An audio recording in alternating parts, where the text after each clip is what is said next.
Yeah, good. Welcome back for the afternoon session. I'm really excited to invite our panelists this afternoon just to have a session of reflecting, of looking back from sorry, maybe I should say clap twice at this rate. But just to have a moment of reflecting, looking back at at where we are now, the journey that we've walked, that each of our individual panelists have walked since the drafting to the point where we are now. So we'll start with Professor Quinn. Thank you.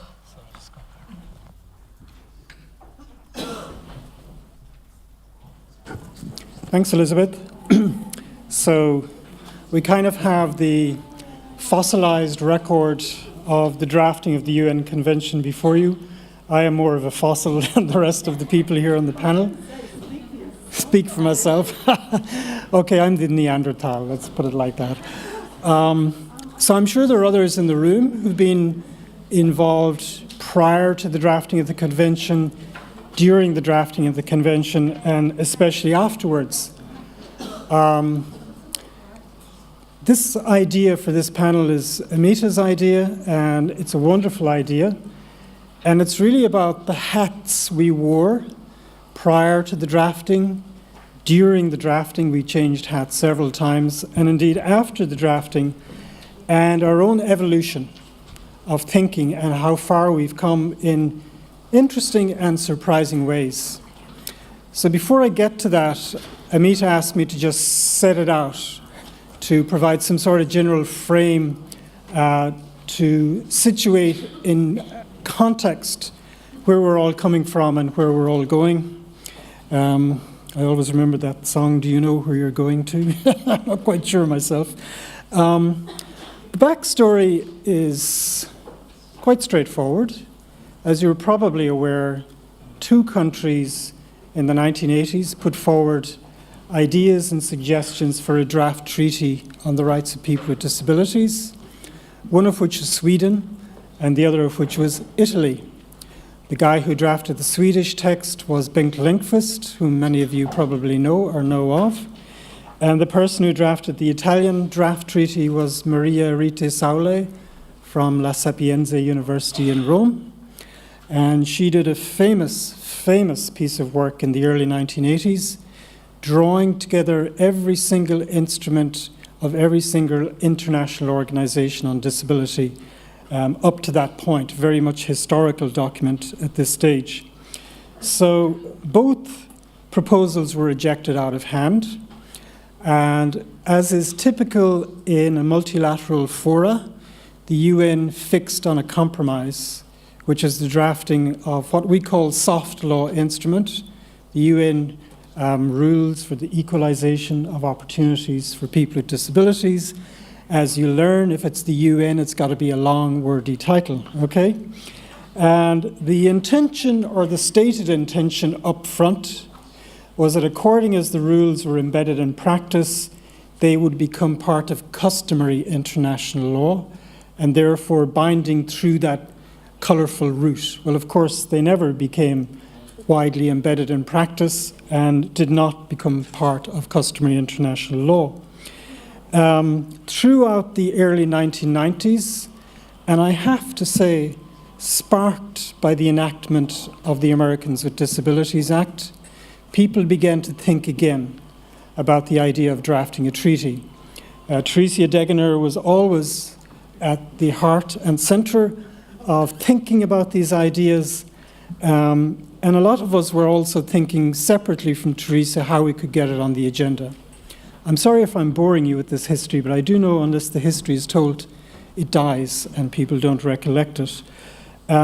Quite coincidentally, the UN Human Rights Commission, which is now the UN Human Rights Council, was adopting every second year a resolution on human rights and disability. Now, hand on heart, this is deadly boring stuff, right? You'd have to actually have toothpicks to hold your eyes open to actually read through these resolutions. They mean absolutely nothing in terms of substance, but the symbolism was all. And the symbolism was that disability is no longer just an issue for the UN Commission on Social Development, it's also an issue for the human rights side of the House based in Geneva. I think Canada had carriage of this resolution for 1 or 2 cycles. I can't remember who before that.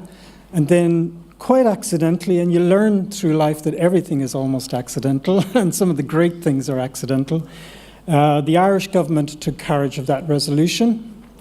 They asked Teresa Degener, myself, and 5 or 6 others, what can we do to pour a bit of substance into this that isn't just deadly boring stuff that everybody gets quickly tired of?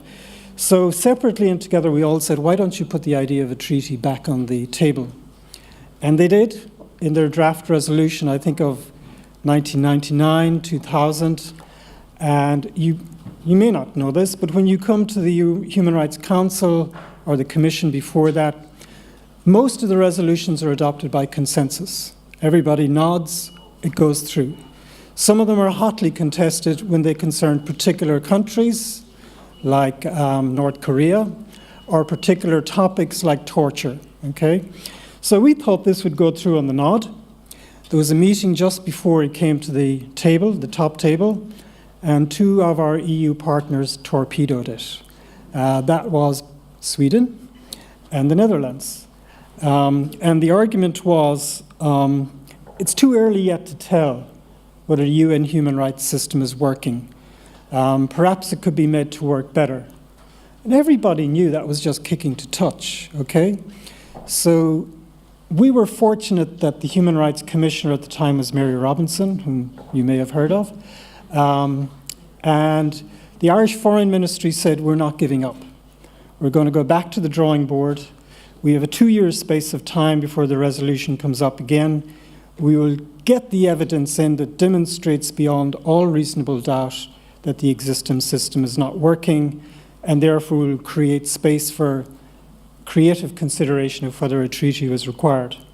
So the Irish Foreign Ministry gave donated money to the Office of the High Commission. Mary Robinson took the money, and then they commissioned Teresa Degener and myself to produce our study. And that study, and I'll stop very shortly because I know you really want to get onto the roles we played.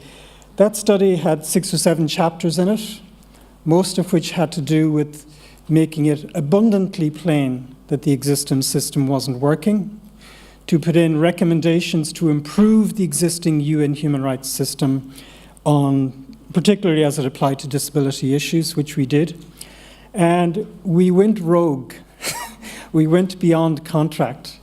We actually put in an additional chapter on how and why, even if the existing system is made to work perfectly, there is still a need for a thematic treaty on the rights of people with disabilities.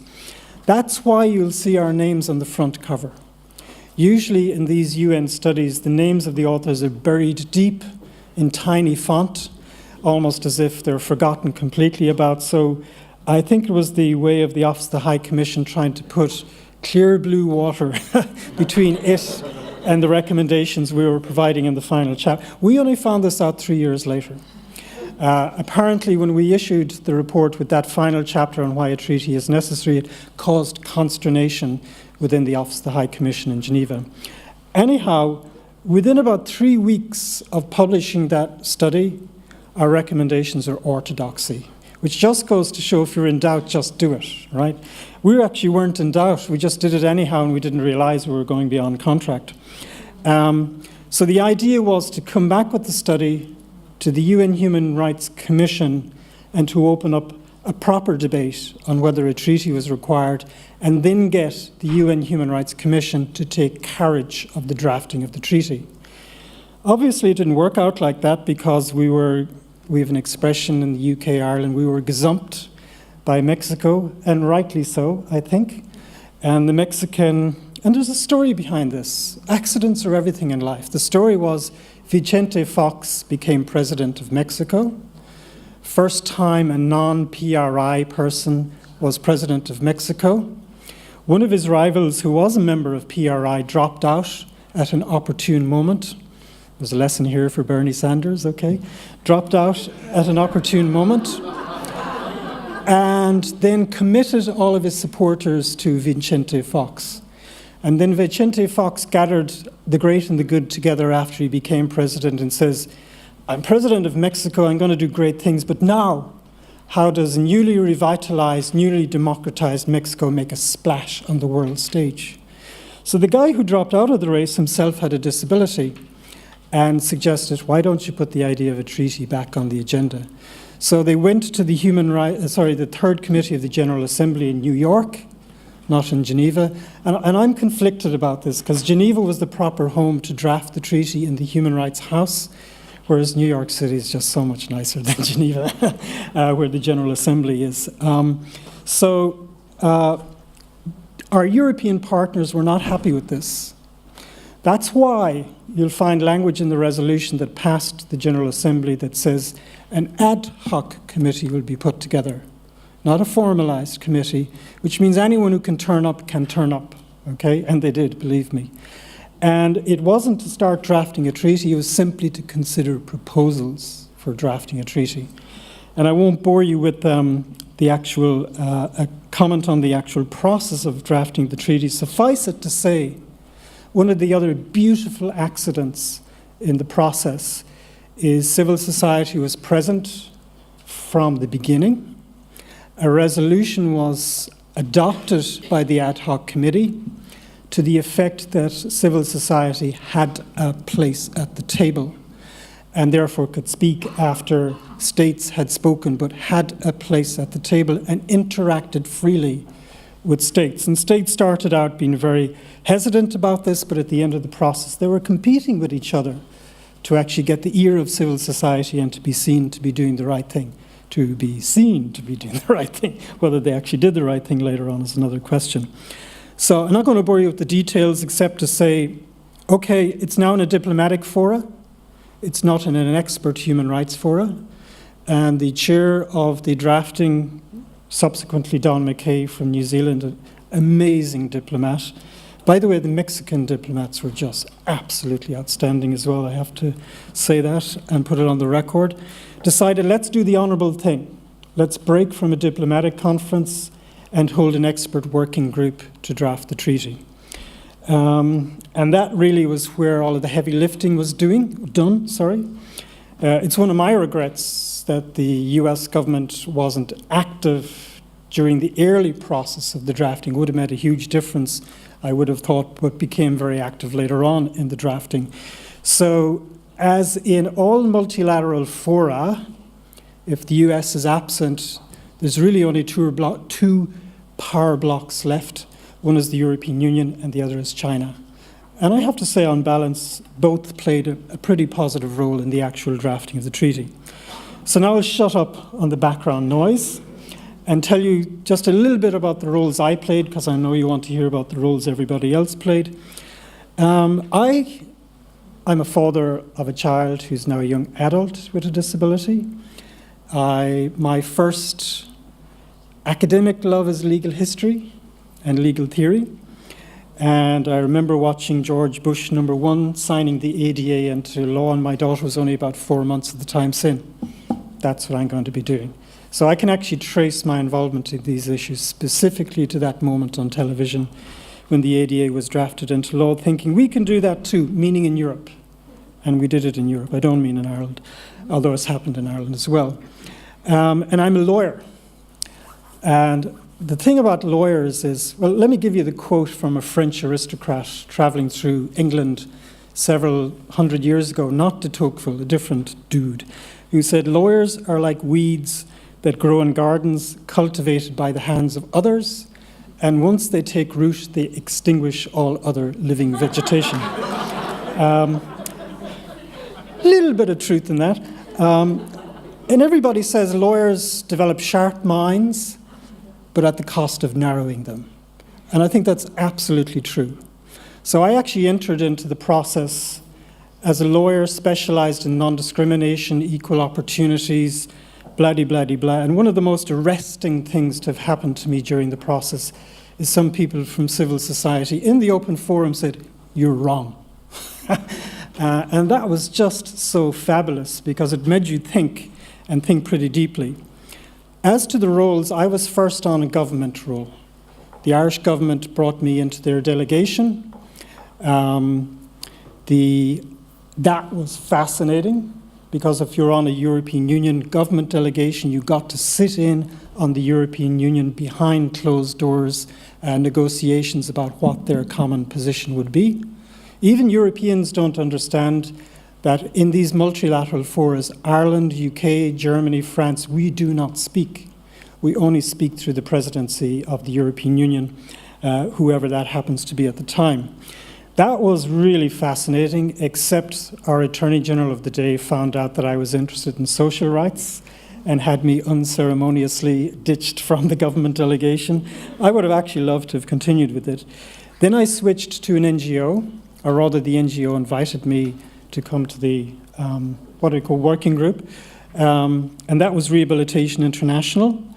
Very, very, very fortunate to have Rosemary Kayess on that delegation as well. And I have to say we had great fun. I won't tell you some of the nicknames we put together for some of the other participants, but it was full on. So I saw it from the kind of civil society perspective, albeit not in DPO, but in NGO. And then laterally, you may or may not be aware that during the drafting of the convention, national human rights institutions were also present. Indeed, they had one of the seats during the working group. It was the first representative of the World Human Rights Commissions was Anuradha Mohit from the Indian Human Rights Commission. Fabulous, fabulous person. The next was Charlotte McLean from the South African Human Rights Commission, who's South African American and now works with, is it the World? I thought she was both. She made both. Okay. I think she'd worked in USAID and now is in the World Bank, or else the other way around. She worked at the bank and she worked at Adjunct. Okay. And another just fabulous, maybe some of you. And she had to step out because I think she was engaged in other stuff, and I was the last representative of what we used to call the International Coordinating Committee of Human Rights Commissions. So I've seen it from all sides. Remember I spoke a few days ago about the triangulation of government, civil society, national human rights institutions. Totally by accident, that's me. So how did I evolve? And I think I evolved, and I'm going to shut up here, okay? I came to it as a traditional orthodox equal opportunities, non-discrimination dude, okay? But I quickly learned that there's a lot of stuff that I never even imagined would form the core of a human rights and disability treaty and movement, and only imagined it because I was daily confronted by civil society. And that's the whole personhood dimension to this. The discounting of the humanity of people with disabilities.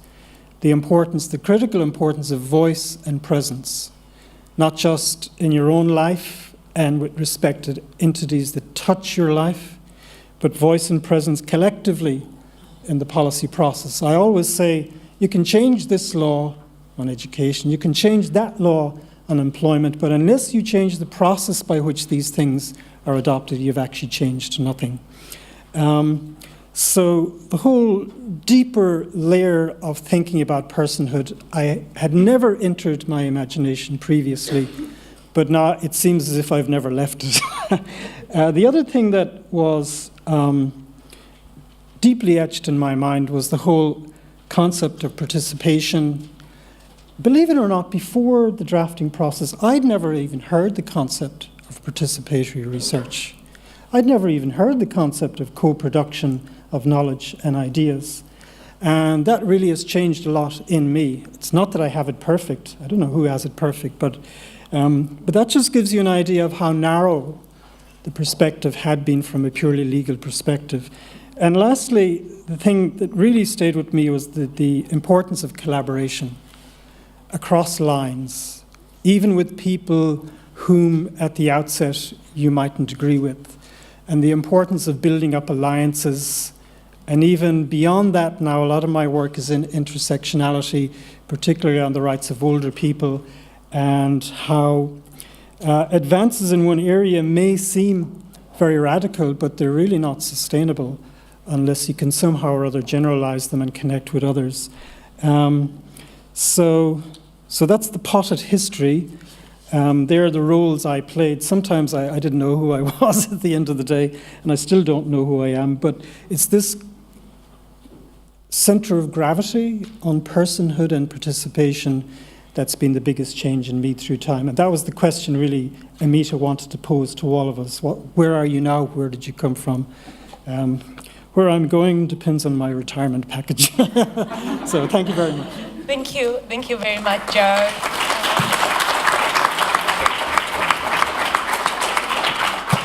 Yeah, it's really amazing to hear that backstory, that kind of mix of accidents and deliberate actions that have brought us to this convention that we now own and are working on in our own countries. I'd like to invite next Professor Rosemary Kayess to reflect as well. I think I may have worn as many hats as you. I remember we were in Australia, we adopted our federal anti-discrimination law in 1992. And I remember in December 2001, we were at the Human Rights Commission, and I was in my role of chair of the Australian Centre for Disability Law, there with my colleague Philip French and Graham Innes, who was then the Deputy Disability Discrimination Commissioner. And we were having a planning day for the 10th anniversary of our ADA. And news came through that the proposal for the convention had got up, and we were all gobsmacked. We were all really quite surprised that it got through. I mean, I'd been working on a PhD on the need for an international instrument for a few years, and I'd laboriously researched how the Italians had done it twice and the Swedes had done it once, and how it kept getting knocked back. And we just really weren't expecting it to get through. And we weren't expecting it to get through the way that it did. I mean, the serendipitous stupidity of the Millennium Development Goals and not including disability when everybody knew the cyclical relationship between disability and poverty. It was really quite... And so, yes, the accidents and the surprises were really quite interesting, as Jared says, and it's amazing that those twists and turns got us to New York and the ad hoc committee. I was first on a NGO delegation or a DPO delegation, depending on how you look at it. And we went there with the understanding that we would sit in the corner and be amazed by these great minds that would discuss international law and disability from a social perspective, and we would just sit back in awe and by osmosis just suck it all in. And we got there and, we felt actually quite right at home because everybody seemed to be clutching at this interrelationship between international law and disability as much as we had been struggling with it at home. So we felt a little bit more comfortable, and we got as engaged as we possibly could. I was appointed to the steering committee of the IDC at the time, and remember one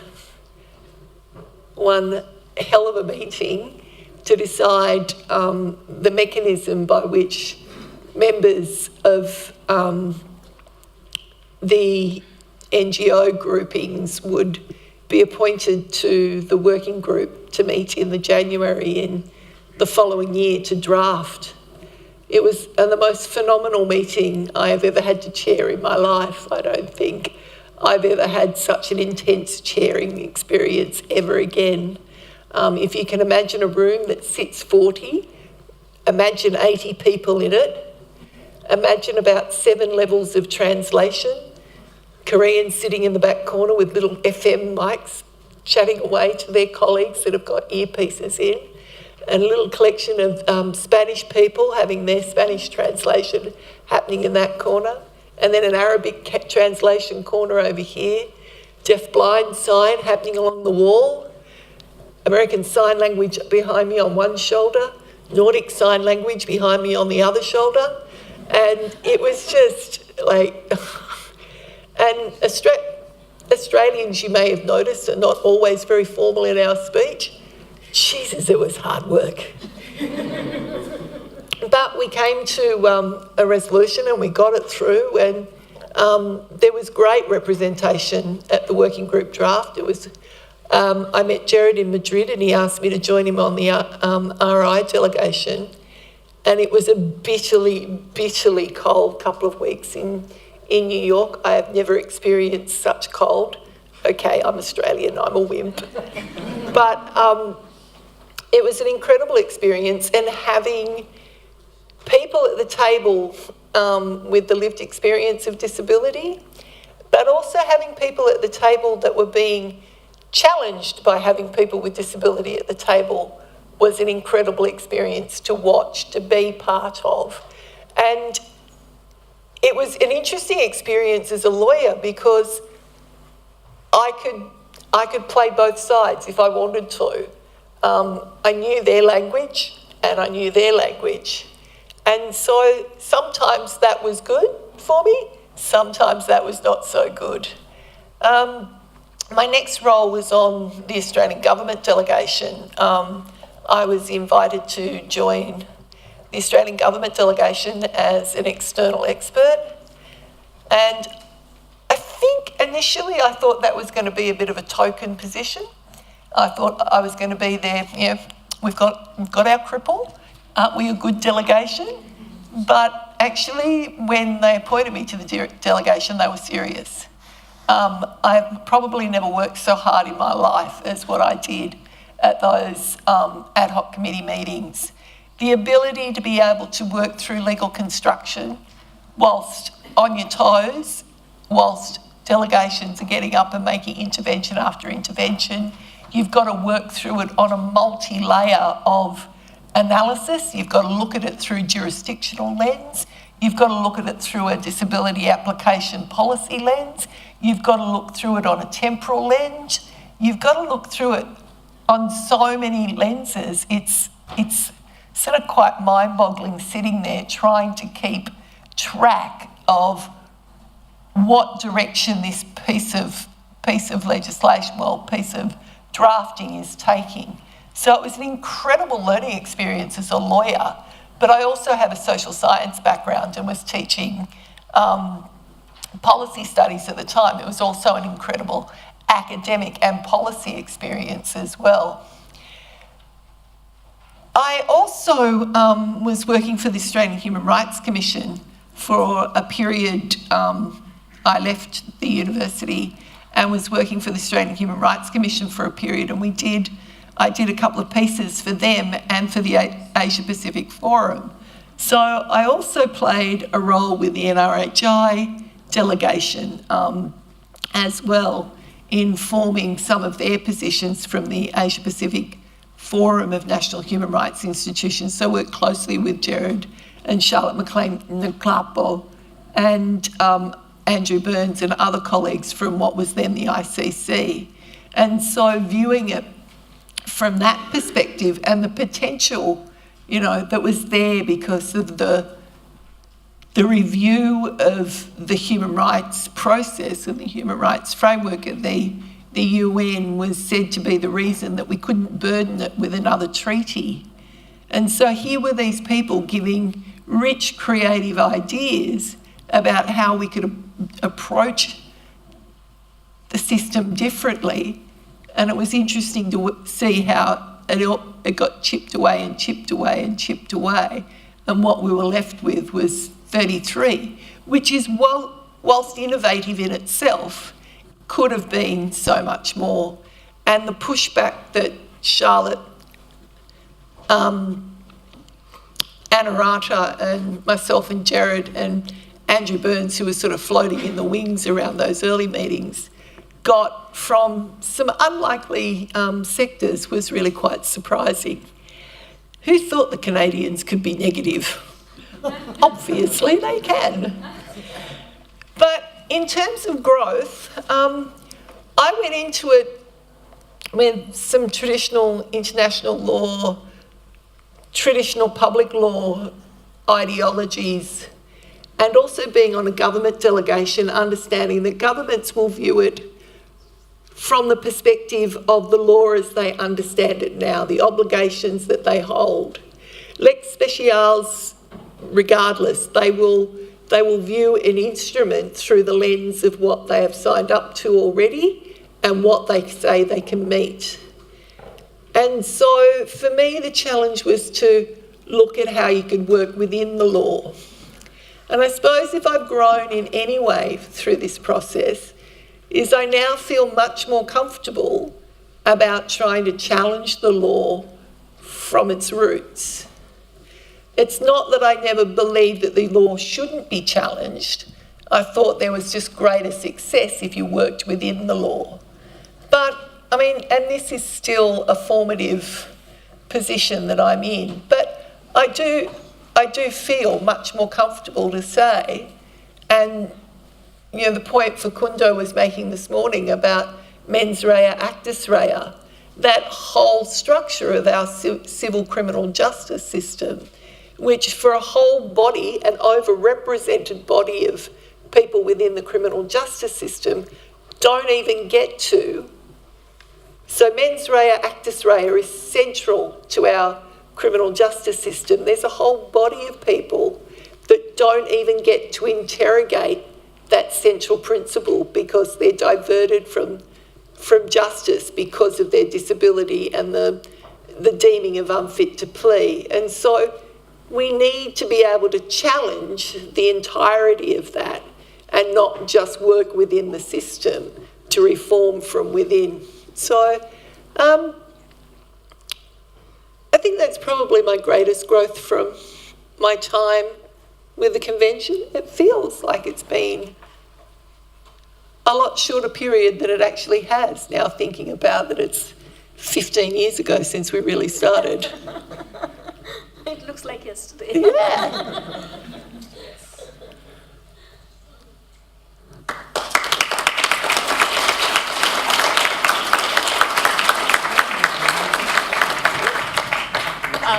Thank you so much, Rosemary. I think we all have a vivid picture of what the process was like with like the little groups with the interpretation going on and everything. Yeah, it's really amazing to see how we came to this moment. Looking forward now to reflections from our colleague, Nagese.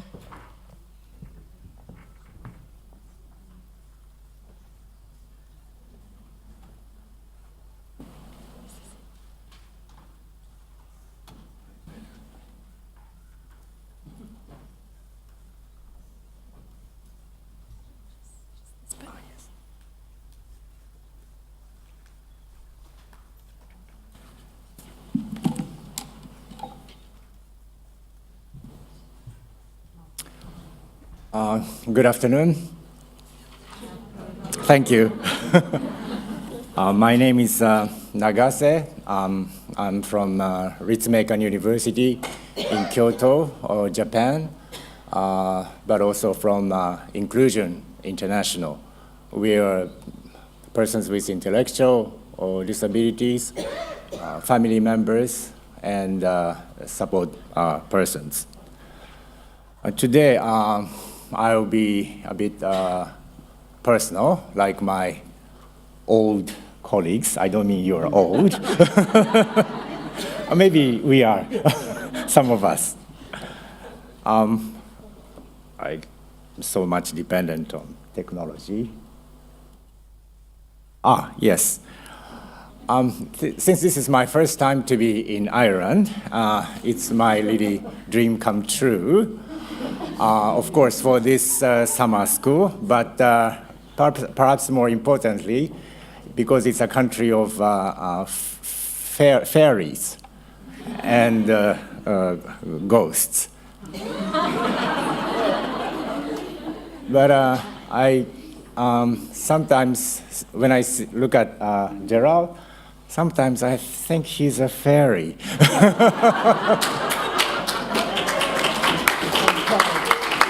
Yesterday you heard from our Israeli colleague who said Gerald played magic in persuading the Israeli government. So now I'm more convinced. But I've been also been looking forward to visiting Ireland because there's a Greek-Irish writer who came to Japan in the late part of the 19th century, and he started to collect the ghost stories in Japan. Perhaps it has something to do with his Irish background. And as I'm taking my time off from my university, which pays me, just one word about my university. The name of my university comes from the words of a Chinese philosopher, Mencius. And so we have a background in the East Asian civilization.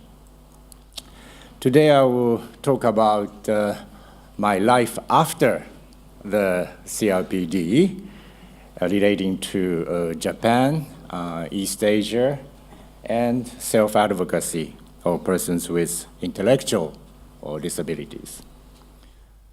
First, when I look back 10 years ago, when I was 10 years younger, I guess most of you were 10 years younger.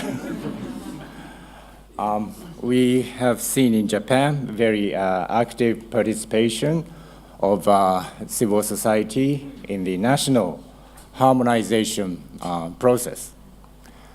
In 2009, when the conservative government, which was in power at that time, tried to ratify the CRPD, the civil society in Japan, you might think it's crazy, but we blocked the ratification because we didn't think there was enough national harmonization efforts before the ratification. So in a way, we took the ratification as a hostage. We didn't think we will succeed to block, but we succeeded. So in a way, we were surprised. And then felt very also concerned. But then there was an election. Maybe in Japan we have too many elections and too many prime ministers. But at that time, we had a liberal government which was keen to implement the CRPD. And we had a very serious national harmonization process, starting with the 2011 revision of the Fundamental or Basic Act for persons with disabilities. That included the social model-based definition of persons with disabilities, new definition of discrimination, which said lack of reasonable accommodation was discrimination. And in line with the CRPD, gender perspective, and also promotion of the inclusive education and deinstitutionalization. We did succeed in putting these into the new process, but of course, not the empire, but these industries really strike back immediately. For instance, I was on the government committee at that time, and I said we should abolish the special education department. I did. And immediately, we were labeled as radicals.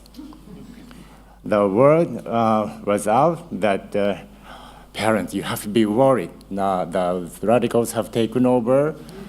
Your children's special schools will be closed next year. We never said it, but the special education industry, for instance, was very effective in scaring the parents. But at least we were able to put these ideas, for instance, inclusive education, into the new law. And there was a lot of civil society participation in the official process.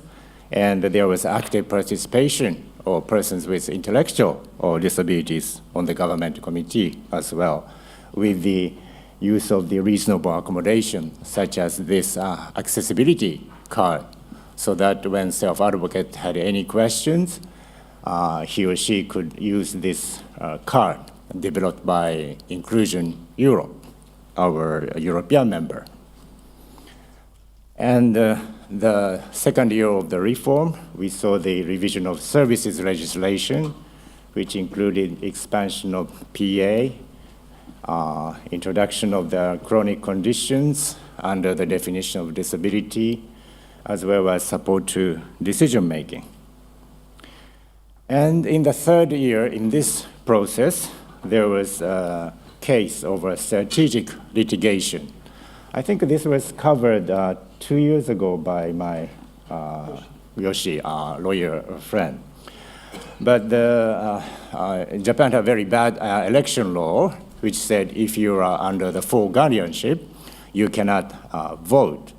So this woman, she took the government to the court, and normally the Japanese judiciary is not very active. But in this instance, the Tokyo District Court said it was against the Constitution to deprive people under guardianship voting rights. And the verdict referred to the CRPD, even though Japan had not ratified the CRPD at that time. And also our parliament, which is normally slow, took a surprisingly quick action and revised the election law in less than 3 months. And that restored the voting rights for 136,000 persons under the full guardianship. And the following year, which was supposed to be the final step, was the establishment of an independent law to prohibit disability-based discrimination. And there were street demonstrations, which was very peaceful. But when I look back, like in the 70s, people are much more radical, and some people are naked and crawling on the street and hijacked inaccessible buses. But now times are different, but there are much more peaceful street demonstrations. And the parliament, even though we had a conservative government back to power again, passed this independent act on elimination of disability discrimination. And we agree to the ratification of the CRPD, finally. So the delayed time was 5 years. But I think it was worthwhile because in the first place, I think the national changes are more important, and we don't really give priority to the international monitoring, sad to say. And now we are implementing stage of these independent new law on disability-based discrimination. And Japan is going to submit the initial report. No, in fact, just I think last week, Japan submitted the initial report to the CRPD committee. So now we look forward to the 2020 review of Japan. But of course, there are so many challenges in the implementation of the CRPD in Japan. That includes community living. Almost 500,000 people are still in institutions. Majority are in mental hospitals, which is a big industry and which really controls many politicians, in fact. And also the issue of inclusive education. Even after the ratification of the CRPD, more special schools are created going against the CRPD.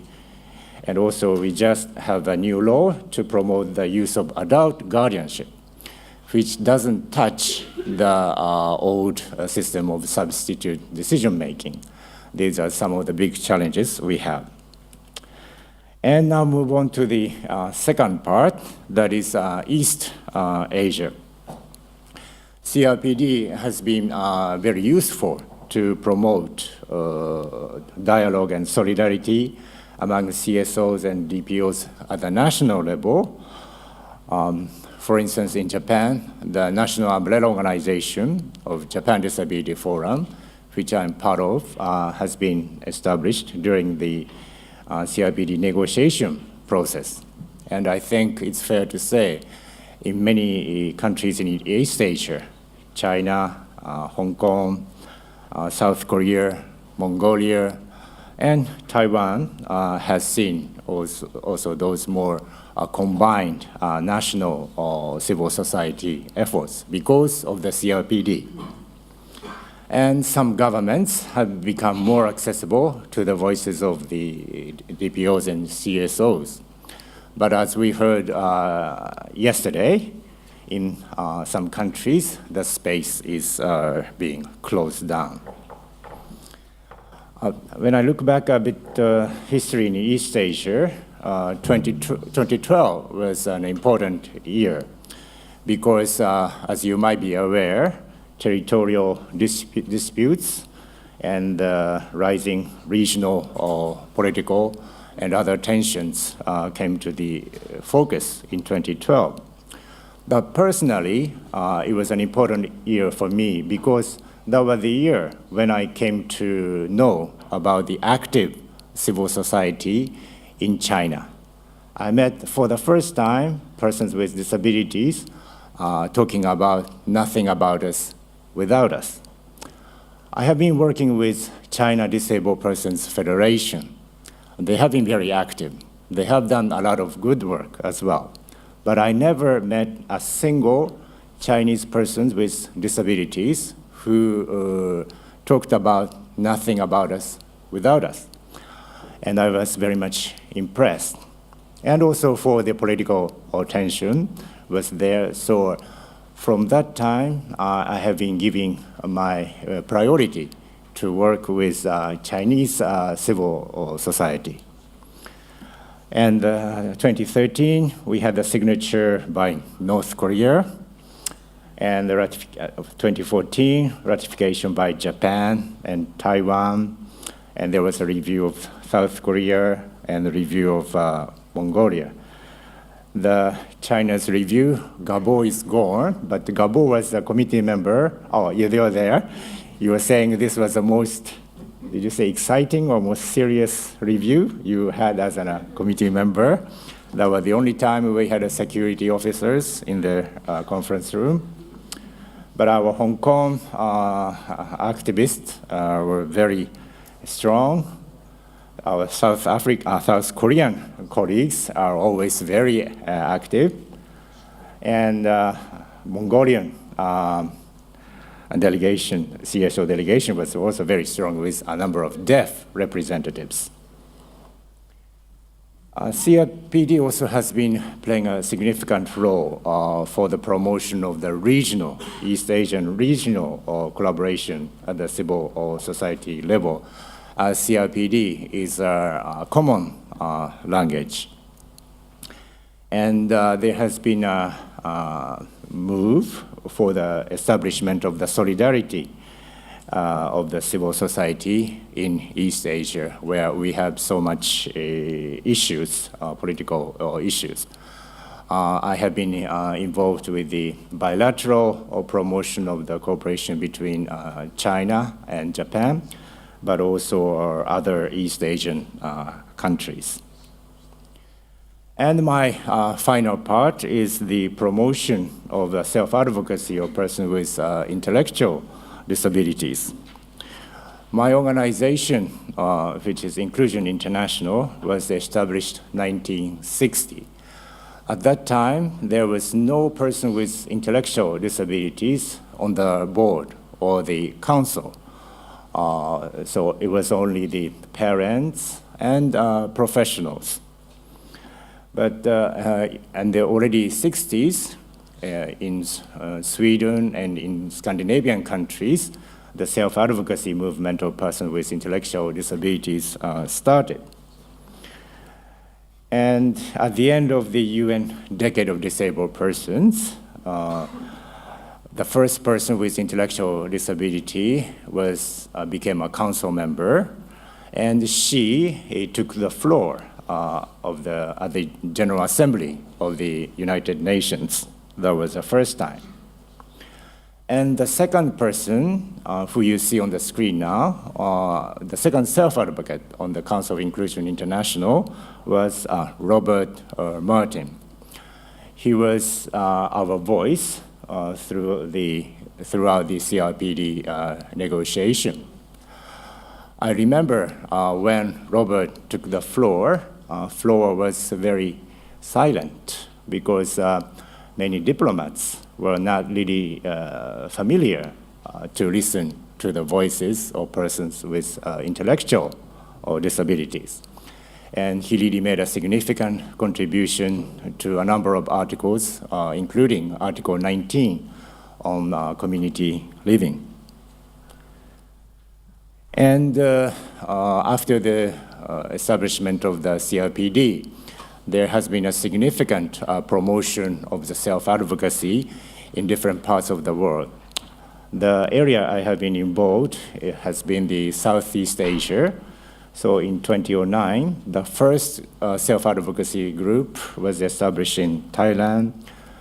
The following year in Myanmar, the following year in Cambodia, following year we also organized a workshop in China. So now there is also a self-advocacy group in China as well. And the Hong Kong group has been very active, and they really took an active part. They took an active part in the CRPD review in Geneva. And last year, the first participation of persons with intellectual disabilities happened in the IDDC CRPD training in Bangkok. And this year, we had there's another new historic development, which is the election of Robert Martin as the first CRPD committee member with intellectual disabilities. This is a very important step in the promotion of self-advocacy. So now the CRPD committee has to be different so that Robert Martin can do his job properly. So the committee has to make reasonable accommodation, and the committee has to change.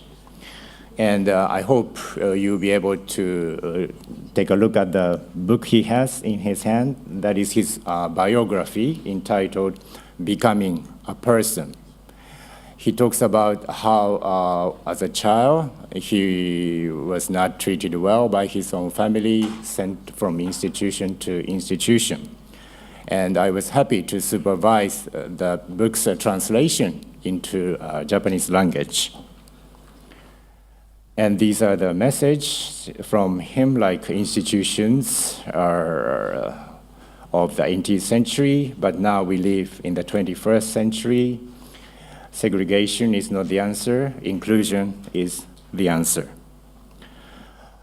Of course, election of Robert Martin to the CRPD is one culmination of the self-advocacy. But speaking in these official meetings is just one form of self-advocacy. There are many variety of forms of self-advocacy that includes leisure activities, art, and culture. And we, Inclusion International, we are launching our self-advocacy strategy in Orlando in October, later this year. So I do hope many of you will join us in Orlando. So this is our final slide, CRPD before and after. After the CRPD, many challenges do remain. And we have to avoid the temptation of elegance, which I have stolen from Gerald. But disability is firmly on the human rights agenda, and disability is clearly recognized in development agenda. let us share the journey to the Summit of Inclusion, which is going to be long and far. That's why it's important to make the process, the journey, inclusive. And with CRPD, which might have been considered as a fairy tale, the contents of the CRPD might have been considered fairy tale, like even 20 years ago. But now we are making those fairy tales into reality. Thank you.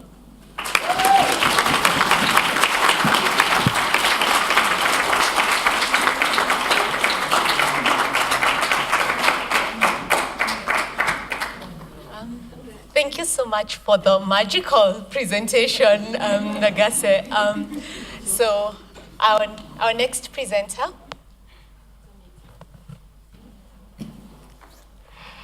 Thank you. I seem to have a talent of getting myself into trouble. And today, this afternoon's presentation is, I think, some kind of a challenge I have set on to myself. Primarily drawing from one of the kind of tenets of feminist theory with which I have grown, on the whole business of the personal being political. The one continually spoke about it, exactly what it meant and what it can mean. I think a lot of my interaction with the treaty-making process, as well as the kinds of efforts which have gone subsequently, has continually got me to visit and revisit this whole business of what is meant when you say that the personal is political. I came into the ad hoc committee negotiations after the working draft was done, because Tina Minkowitz, who was doing a lot of, getting all sorts of people to look at the working draft from the lens of what it would mean for people with psychosocial disability. As somebody who'd done her PhD in the whole area of looking at the laws, the PhD as such was looking at the legal status of persons living with mental illness, and I had a book come out which was called Legal Order and Mental Disorder. Kind of got an invitation to join the delegation of WNSP and to be a part of that drafting process. So unlike Gerard and Rosemary, my entire interaction with the ad hoc committee process came in with the community. It was to be a part of the WNSP delegation, in a way you could say, as the technical expert, as somebody who had done a fair amount of legal work in a specific area, and especially on the way in which legal construction, or the construction of legal capacity, and its impact on exclusion and deprivation for people with mental illness. And this particular technical interaction and what it would need and what we should put into the convention, how can we use ambiguity, what kind of silences would be worthwhile. It was like, unlike again, both what Gerard and Rosemary was saying, I kind of came into the process primarily to subvert, primarily to start to see what is the way in which we can possibly further our agenda, and even if it means using silences, how we can use them. But like each one is talking in terms of multiple hats, that was you could say, my professional hat. The other kind of thing, and which is extremely important, especially for persons with psychosocial disability, was the whole question of identity. So what was my identity? Did I have any kind of interaction with psychosocial disability? Was I a person with psychosocial disability who was keeping her identity in the closet? Was I not willing to be disclosing it? Was it like there's a certain kind of wariness or a kind of a double consciousness that you were kind of guilty of? Those were the kind of questions which at least came on a very constant basis in private conversations. My basic line with the delegation was that yes, I've had an experience, but it's not defining of my identity. That experience of interacting or having, you could say, mental distress, disorder, whatever one wants to term it, has definitely informed my work, has kind of been the source of a lot of empathy and solidarity, but I do not see this as my identity. And this was a continuous kind of a dialogue and this was being said in private conversations. It wasn't something that you were, sort of speaking from platforms such as these. And for the members of my delegation, it was a very continuous thing that if this is an experience, and you are not making a public disclosure of that experience, is it got something to do with the fact of that this is not something you're overly proud of, or maybe you're kind of ashamed of? Exactly how are you categorizing this silence? And I want to say this out in the sense of that this question of experience, identity, advocacy, solidarity, each of them kind of kept conflating into each other.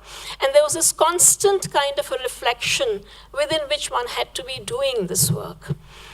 I think at some point, not during the ad hoc committee negotiations, but more subsequent to the ad hoc committee negotiations, where as I thought further about it, and I said, fine, it is an experience, it is not my identity. But it is important to be acknowledging the experience and sort of distinguishing between that there can be people who are at the intersections, who may not be people with disabilities, but possibly cannot even be categorized as purely non-disabled people.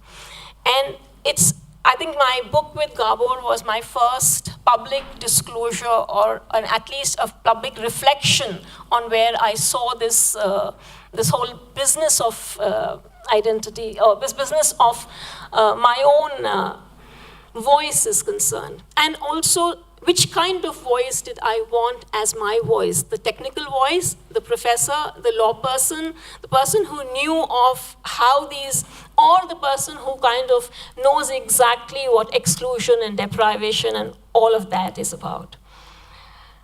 The other very critical factor for me, and is like, even as I went and made that acknowledgement, at least one of the things which did work out was that this was not an issue of shame for me. In the first instance, I suppose it was more an issue of privacy.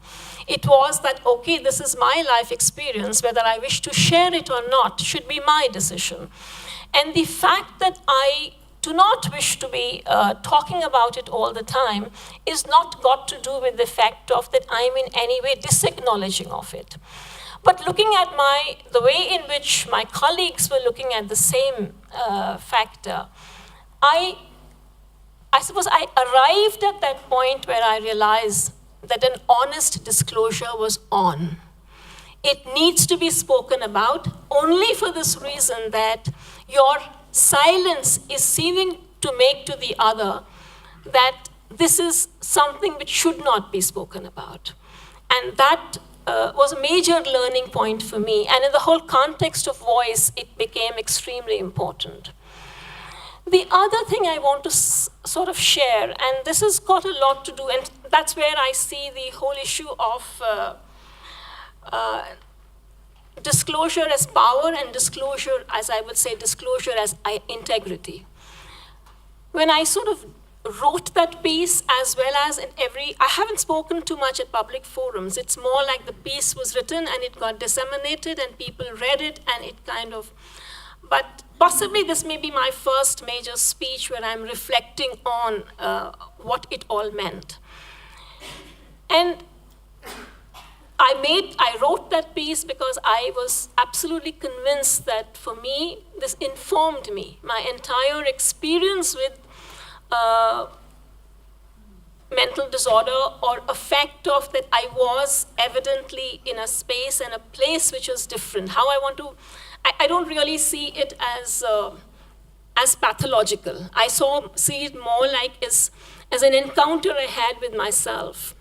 And realizing that my silence was meaning different things to people I was close to was where I saw disclosure as integrity, that it needed to be spoken of, I needed to speak about it. But the other aspect of disclosure is power, because what I really realized is that with the CRPD, with the kind of privileging that we were wanting to give to the voice of people with disabilities, it was a very easy thing for me to be assuming the identity of disability whether or not I really felt it. And which necessarily meant that, you could be laying claim to certain kinds of entitlements as a person with disability, which I felt was a fraudulent thing to do.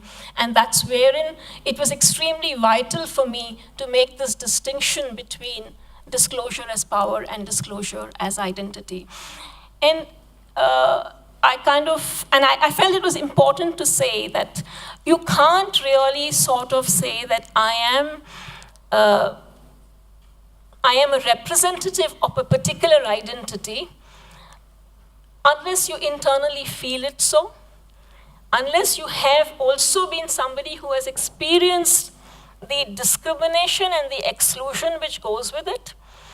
If none of this has happened to you, and you then want to come and be spokesperson, it may not be right. That's one part of the truth. The other part of the truth, which is equally true too, is that you did have the experience, it did impact upon your empathies, it did impact on the kind of reaching out in solidarity, it did impact upon what you could understand. And I don't think that I was feeling that was untrue either. So where does a person like me stand in this nothing about us without us? Do I really come in only as a technocrat who knows her law, who knows how this law should be spoken of from the lens of a person with disability? Do I come in as a person who's had an experience and whose experience should also sort of have a value? Where exactly? Or is it that you just step back and you say, if you do not have this identity, then you don't have this voice? And I don't think these are easy answers, but I think these are questions which need to be asked, questions that we need to worry about, because if we are going to talk about disability rights, then evidently to speak about disability rights as only a concern of people with disabilities is hugely problematic. It is hugely problematic because it is in both ways. One, you have a community experiencing a discrimination, and then you are saying that battling for that, against that discrimination, should be the exclusive burden and concern of that community alone. That is, on the other hand, to sort of say that, oh, because I've had an experience, I can be an as much of, or my voice is more or as authentic. I'm just only saying is, the way I see the entire thing, and this reflection for me is an ongoing process. It's not a closed process. It's like, as we are working for disability rights, as we are advocating for, where exactly do people like me come? What sort of role? I mean, it is true that my entire professional choices were dictated by the fact that I had experienced what it means, or what it could mean, if you assume, if the sort of exclusions which had been entrenched into the law, then you are not going to have people who've been and come back and know what it is and understand this is an extremely important part of the human, not just the human condition, the human growing. It's a way of growing. And if it's a way of growing, that way of growing should be open to more people in a productive kind of manner. It is like if you have to, some of us have to walk those sharp edges, have to walk on the precipice, have to fall and come back, and exactly what all of that means needs to be a part of human understanding, human knowledge, human choices, and policy making. So I'm sort of, the way I'm sort of seeing this entire thing is, the last kind of point I see out here is that you don't appropriate another's voice, but you do not also believe that, let me say it a little differently. It's like you don't appropriate a voice, but in a manner of speaking, you self-advocate. And you also say that your voice and your experience needs to also be a part of the whole process. It's a gray zone area. That's why I'm saying I would put myself as somebody who stands at the intersections between disability and non-disabled. I can't say I belong either place, but I do think that there is, my kind of voice has a role to play on maybe mediating roles, maybe solidarity expressions. But I do think that disability rights, with its honest acknowledgements of vulnerability, with its frontal challenge to professional knowledges which are disjunct from people's lived experience, is not something which is only for disability studies. It's a lot to do with the way in which professional knowledge gets constructed. As a law person, I would say that if I teach litigation, and I only teach it from the standpoint of lawyers and judges, but I do not take a client into account, then I do not take into what happens to people when they enter into a legal system, then there is evidently something which is very incomplete in the manner in which one is teaching law. Similarly, the experience of the human mind and body, if only people who study the human mind and body are going to be the purveyors of that knowledge, and the people whose mind and body it is, and who know what that experience of being in that mind and body is like, is kind of delegitimized as knowledge, then that is problematic. And I sort of, for me, the CRPD and the entire process of engaging with colleagues who were, as a professor in a mainstream institution, kind of, you could say, very much belonging, and advocating with a set of colleagues who were fighting from the margins, was an experience of exactly what marginalization is about, and how when you are at the margin, when you know that any further pushing is going to push you out altogether, the kind of courage with which you have to fight, the kind of solidarity and holding of hands that you need to do, and the kind of reaching out, which is a constant thing, is my big learning from the CRPD. And it's a reflection that I think continues. Today is one of those days of halting somewhere and talking about what it was like.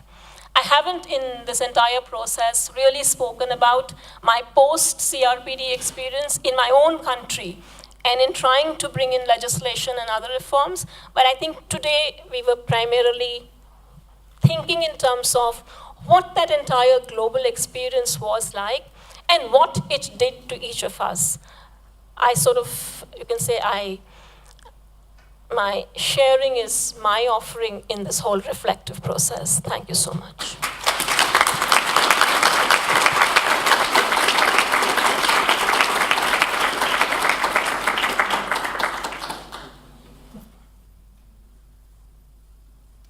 Thank you so much, Amita, for that deeply personal reflection.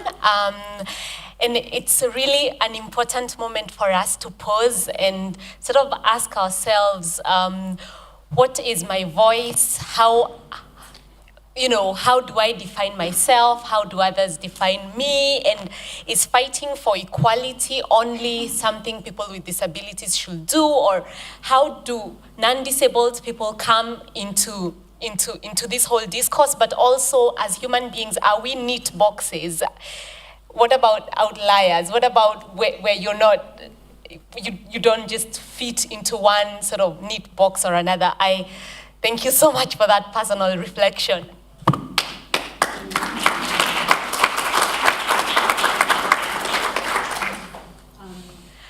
Okay, so finally, we'll hear from Professor Gabor. Thank you very much. After the previous two presentations, I feel I am in a difficult situation. I can't be as joyful as Nagase's presentation was. I am trying to follow up on Amita's honesty, and I am telling you the big secret, what everybody knows, by the way. I am a person with psychosocial disability.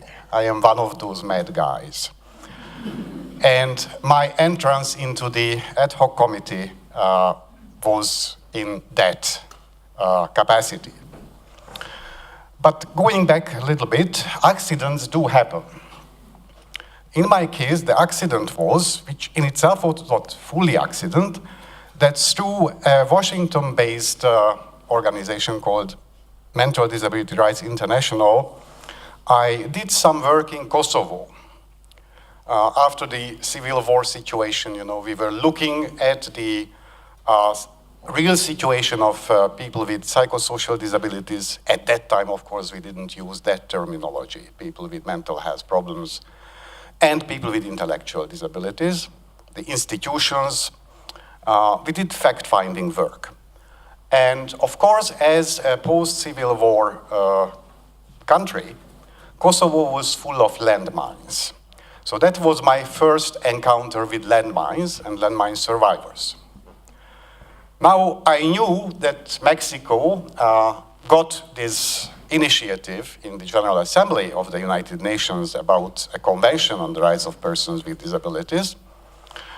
I didn't give too much importance to that. In my imagination, the UN was a very boring, bureaucratic, useless thing. I think 2/3 of the humankind, if not more, shares this. And among ourselves, I think that in the majority of cases, this may be true. Although, I have to tell you that at the same time, in my opinion, the world without the UN would be an even worse place. Believe me. But this process, this ad hoc committee, the negotiations of the convention, as you may have some feeling after the colleagues' presentations, was very exceptional.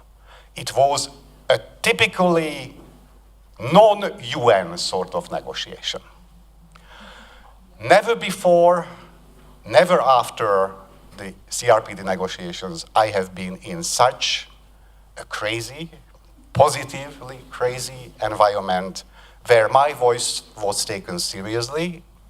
Whether some people might have considered this crazy, still the environment and the wonderful chair, Mackay, made it sure that my voice is equal to the most brilliant mind's voice in the room. No, I was looking at Rosemary because you mentioned that your first encounter was that you were, admiring those brilliant minds. But we shifted this and we became the really brilliant minds, and they had to recognize that.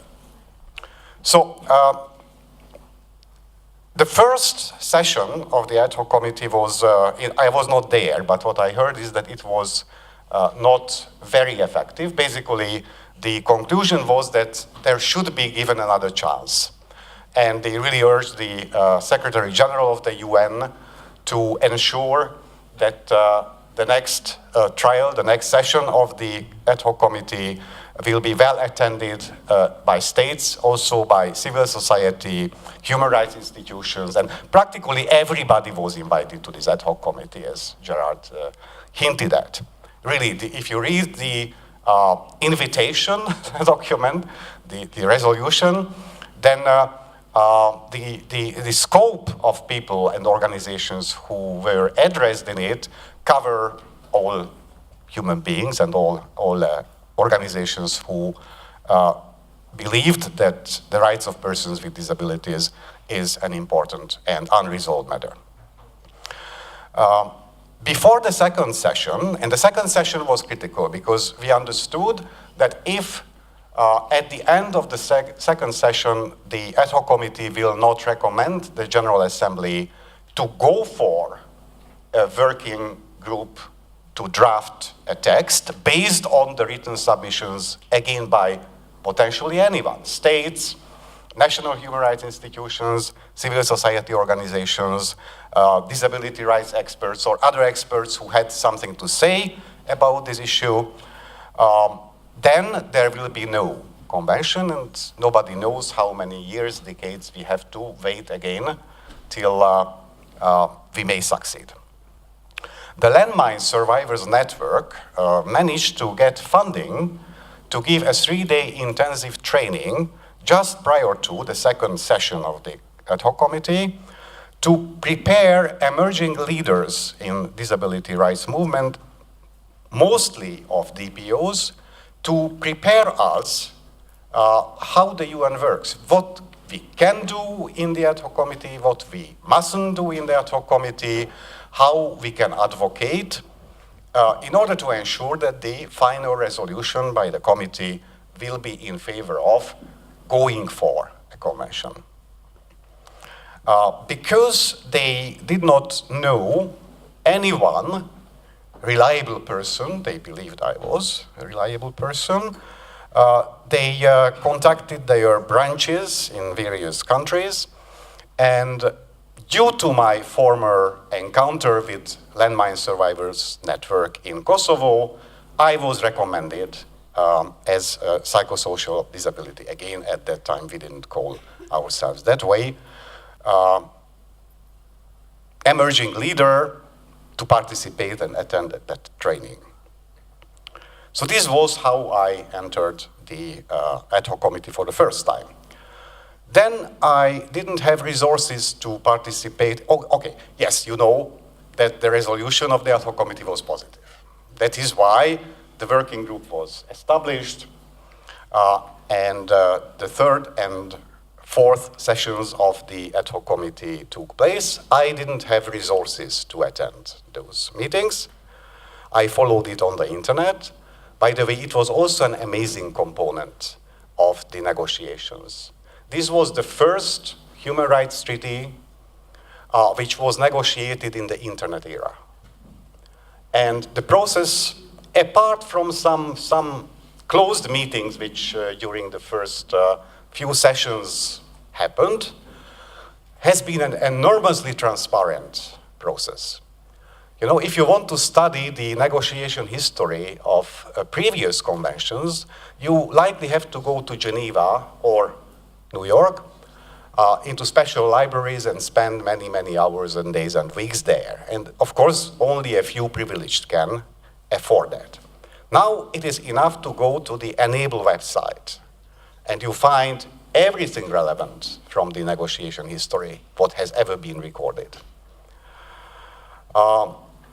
Then I joined as a staff an international NGO, not DPO, working for the rights of persons with intellectual disabilities and psychosocial disabilities.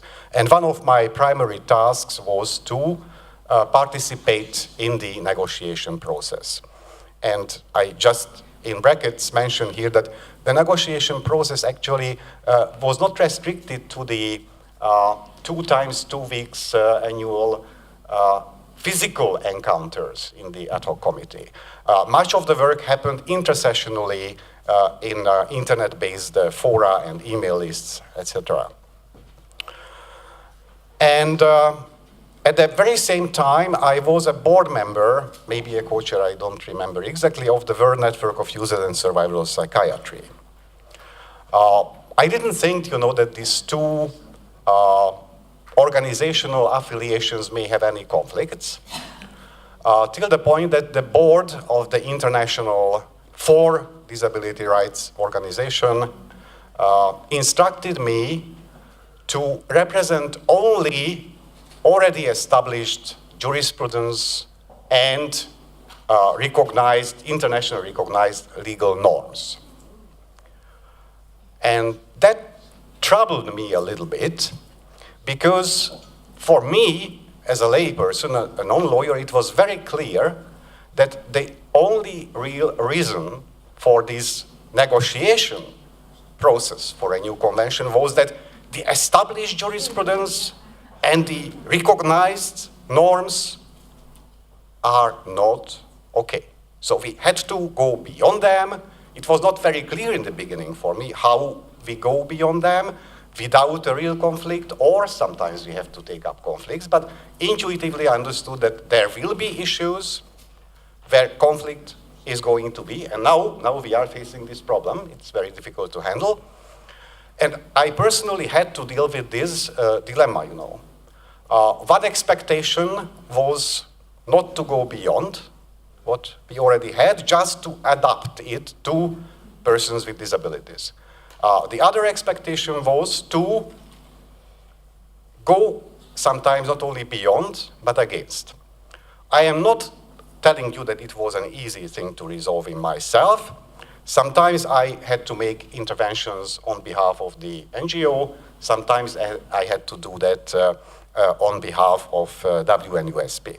But anyway, the International Disability Caucus, which was a non-hierarchical network based on solidarity of DPOs primarily, but also their allies, NGOs who supported the caucus, the DPOs, and also who recognized the leadership role of the DPOs and of experts with disabilities themselves, were also part of this caucus. And I had, again, an accident. Tina Minkovic, who was already mentioned here, got influenza or cold or something like that, and she had to stay in her hotel when unexpectedly some real issues, highly heated issues, based on prejudices about people with psychosocial disabilities, started to rule the conference room where the negotiations were on. And Amita and I were delegated by the caucus to contact McKay, who at that time was not yet the chair of the committee. He was the coordinator of the informal meetings, which in the UN means the important part of the meeting, where we could be there in the room, but could not talk. We could talk only in the formal plenaries, which was not really the negotiating part. The negotiating part was the informal. And we were delegated to contact McKay, requesting a formal plenary immediately, because the negotiations about legal capacity, about liberty, about forced interventions went into completely wrong direction. Because the negotiations, due to the procedure itself, had to miss the expertise of persons with psychosocial disabilities and persons with other disabilities. And this happened, and hence, unexpectedly soon, somebody from the caucus had to reflect on the right to liberty issues. And I was appointed to do that. And after that, I was the person in the International Disability Caucus who coordinated our negotiations on the right to liberty. So I have been listening very, very carefully this morning session on the right to liberty, and it was a very nice opportunity to recall those very intensive and hectic days. Now I am moving to two issues which I think gave the International Disability Caucus the strength and uniqueness it really enjoyed. First of all, I want to mention that in the beginning, for me that was the second session, but yeah, I think that most of us from DPOs were very skeptical about the other side of the ad hoc committee, about the states, about the state delegations, about the state delegates themselves, including myself. You know, I saw bureaucrats there who don't really care, who have no understanding, who are paid for that. Unlike me, who is not paid for that. I am there because it's about me and about my peers and friends and my life. And it took some time, you know, to recognize first cerebrally that the negotiators are not us. They are the negotiators. There will be no convention without them. At the very same time, they also had to understand gradually that without our knowledge and expertise, they will never make a good convention. So there was a mutual dependence or interdependence, which, thanks God, both sides gradually recognized. And when we recognized, then a miracle or a fairy tale happened. You know, suddenly, all this distinction between a government delegate and a civil society delegate and a DPO person disappeared. And on many government delegations, there were government delegated experts who were persons with disabilities. I will never forget that once in the middle of an intervention made by a government delegate who also was a blind man, he stopped and said, "I am sorry, I am confused. Now I don't know if I am talking as a government delegate or as a blind person." And I think this was great. And also by the 7th session of the 8th, government delegates without disability did the same as we, civil society and DPO participants or members of the ad hoc committee did from very early in the morning. The latest 8 o'clock in the morning we started our work. They also started their work. And very often at 10 p.m. we were still working because we understood that we were under time pressure. Their work style and lifestyle was not different. The way how people interacted with each other by that stage was absolutely abnormal. I mean, if people in this room now suddenly would start behaving like that, I think the reception would call for the ambulance, and likely all of us would be taken to the nearest psychiatric facility. But there, in that very intensive, very unusual environment, under time pressure, with having a common goal, we didn't have the luxury of doing this formal, diplomatic, politically correct. We were human beings. We reached a stage where all in the room were primarily human beings with our mandates on the one hand and our knowledge, and it was impossible to separate out the technical knowledge and the personal human knowledge. And I think that is one factor which contributes to this really unique nature of this human rights treaty, which, as Gerard mentioned on the first day, I think it is not only or maybe primarily not a technically legal text, but much more than that. Also, we had to, and by we I mean primarily the DPOs, had to build up on solidarity. And it was not easy. Don't believe that when the negotiations started, then blind people found easy to talk with deaf people. Don't believe that people with intellectual disabilities were not treated prejudicially by people with physical disabilities. Don't believe that I did not have prejudices about certain groups of people with disabilities. And we did not know much about our everyday issues. For me, and I think for many of us, among those who were there as persons with disabilities, it was a unique learning experience. The most I learned about disability as such, I learned in the ad hoc committee from colleagues coming from other impairment groups.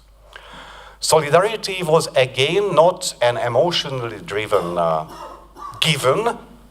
It was a deliberately decided cerebral thing. We understood that if the blind advocate for something and the deaf advocate for a completely different thing, then the divide and conquer will rule, and we will have no convention, or we will have a convention which will be useless.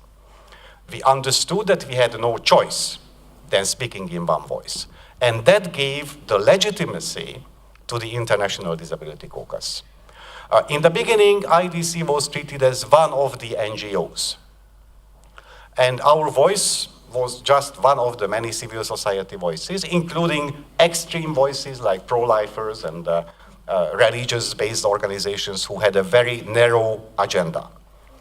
But as we learned among ourselves how to reach consensus and how to articulate the consensual opinion in one voice and how to be in solidarity, I will never forget that when the issue of legal capacity was negotiated, there was this rule and conquer, divide and rule, tendency, and some countries tried to present legal capacity as an issue which is relevant only for people with psychosocial disabilities and only people with intellectual disabilities. And it was clear that it's a very controversial issue, and some states and some people had the fear that if we spend much time on that, then it may compromise the entire success of the convention negotiations.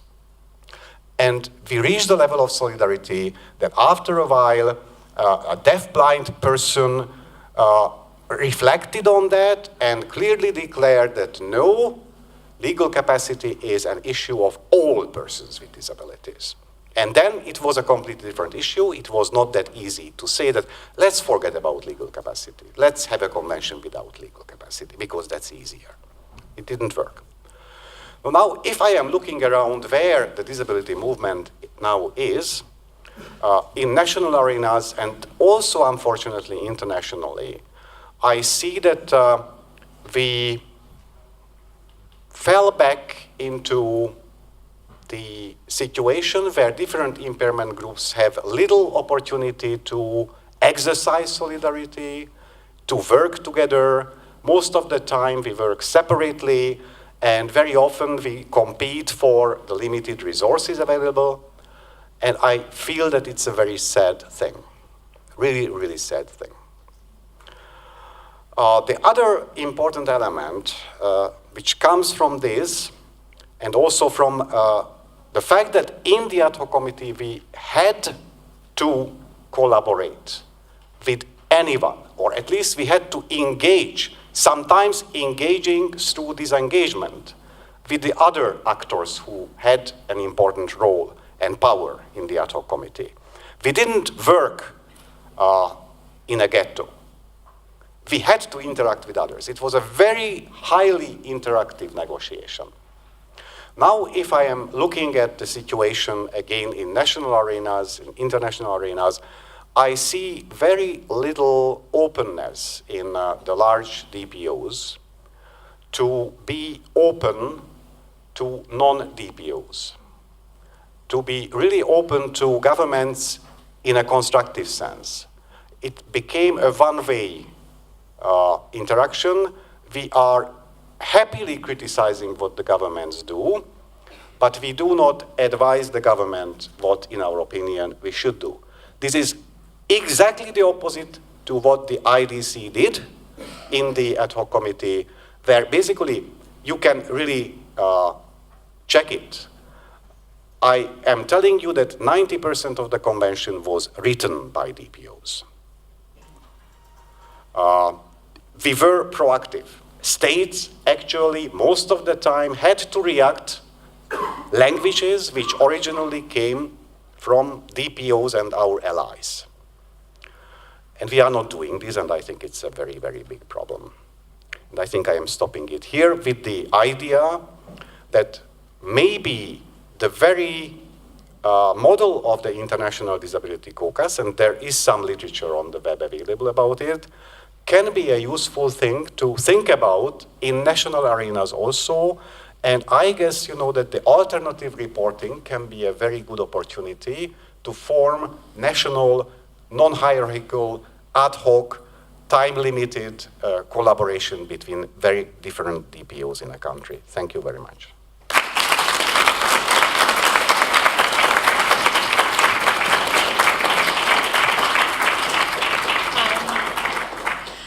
Thank you so much. I think oftentimes when we are reading the text of a convention, we forget that there are people behind the text, like who had real dilemmas, real passion, real commitment, real struggles with themselves and with each other in the coming up with the text itself. So I think this session has really given us an opportunity to see that, to see the work behind the convention, the emotion behind the convention, and I think it's our absolute privilege to have had from you. So I'll open the panel up for questions and comments. We'll begin from here, and then here, and then we'll take it from there.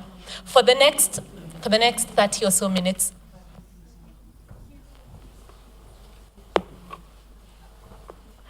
Thank you so much. I was very interested in this debate because as a representative of an organization of older persons, we're passing through a similar phase. But I would like to take you a little bit before the negotiations, because the problem that we see with older persons, and we are in a process, for those of you that do not know, of reflecting on the potential added value of a new UN convention, is how you manage to get to this critical mass of civil society and organizations and DPOs supporting the convention. And there are two issues in that I would like you to reflect on. The one is potential concerns that the civil society organizations might have about this. So in our case, there is a concern that just talking about the human rights of older persons, it feels like we're creating a new social category, a new social group, which might end up resulting in more marginalization.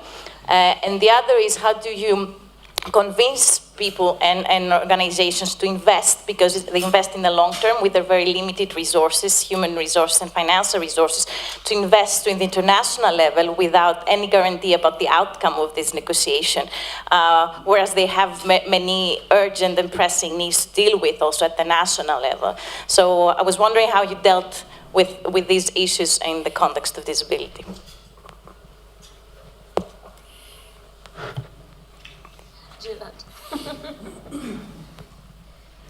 It seems I've been volunteered.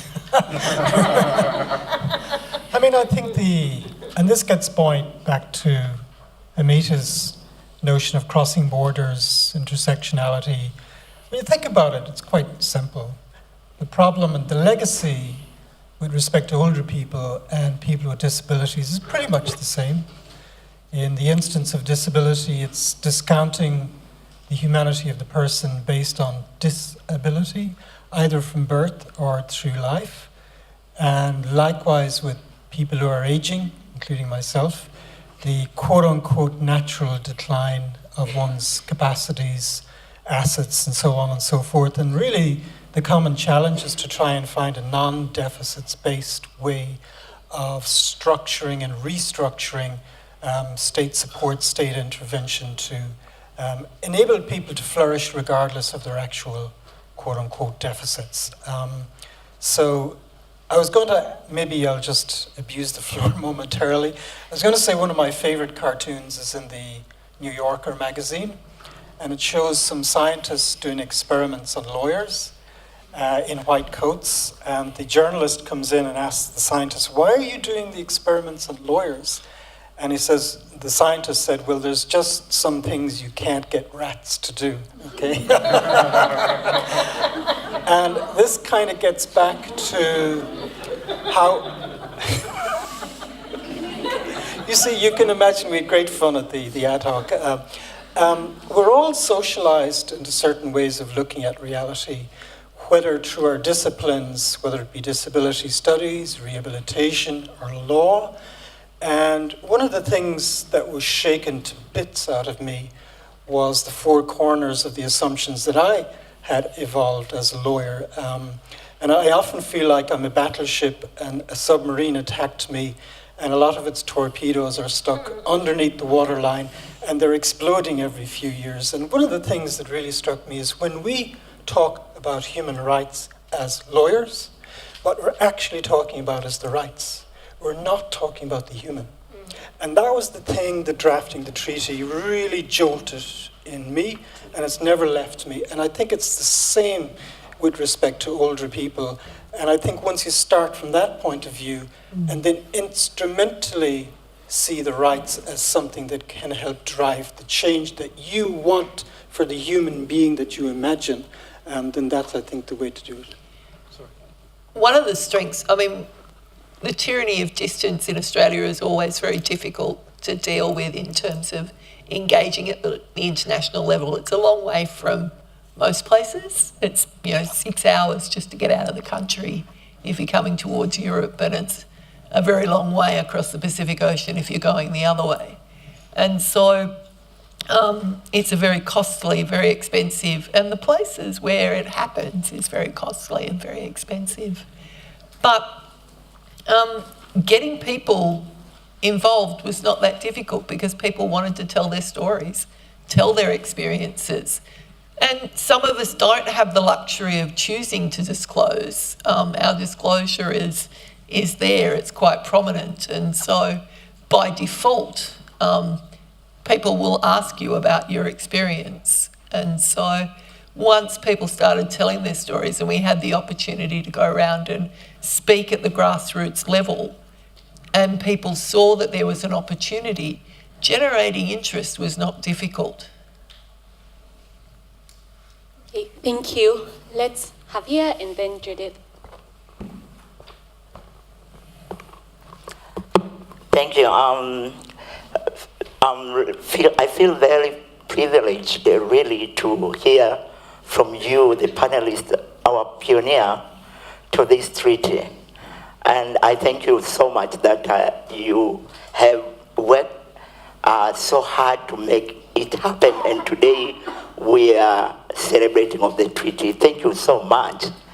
I have one question to Nagese. You said in Japan you stopped the ratification of the treaty because you wanted first to ensure that there is harmonization of policies and laws within the country. Would you advise other countries that have not ratified the UN to take the same approach, and why? The second question is for all you panelists. Now, 10 years after the treaty, how do you look at in terms of implementation of the treaty, and what could you advise then? What should be the way forward really to ensure that the treaty is fully implemented? Thanks. Nagese?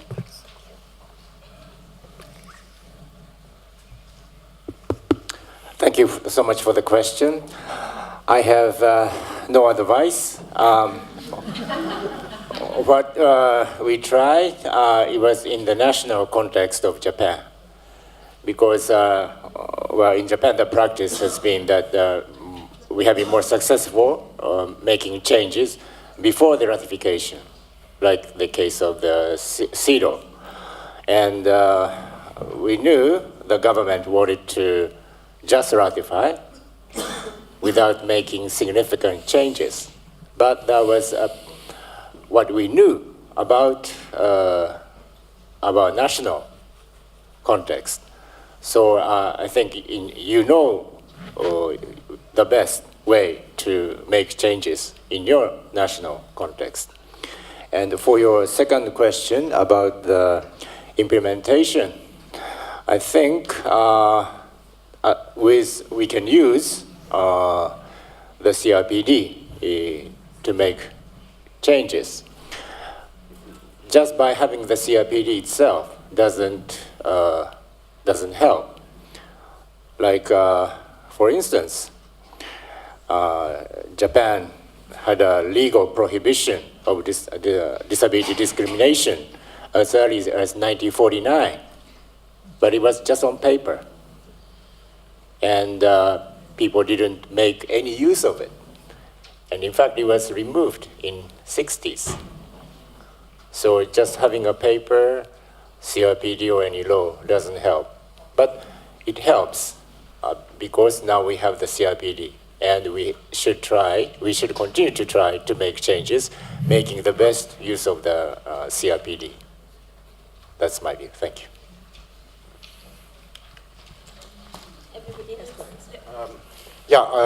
My fixed idea is, that very often we, and rightly, feel that very little happened in those 10 years in terms of implementation.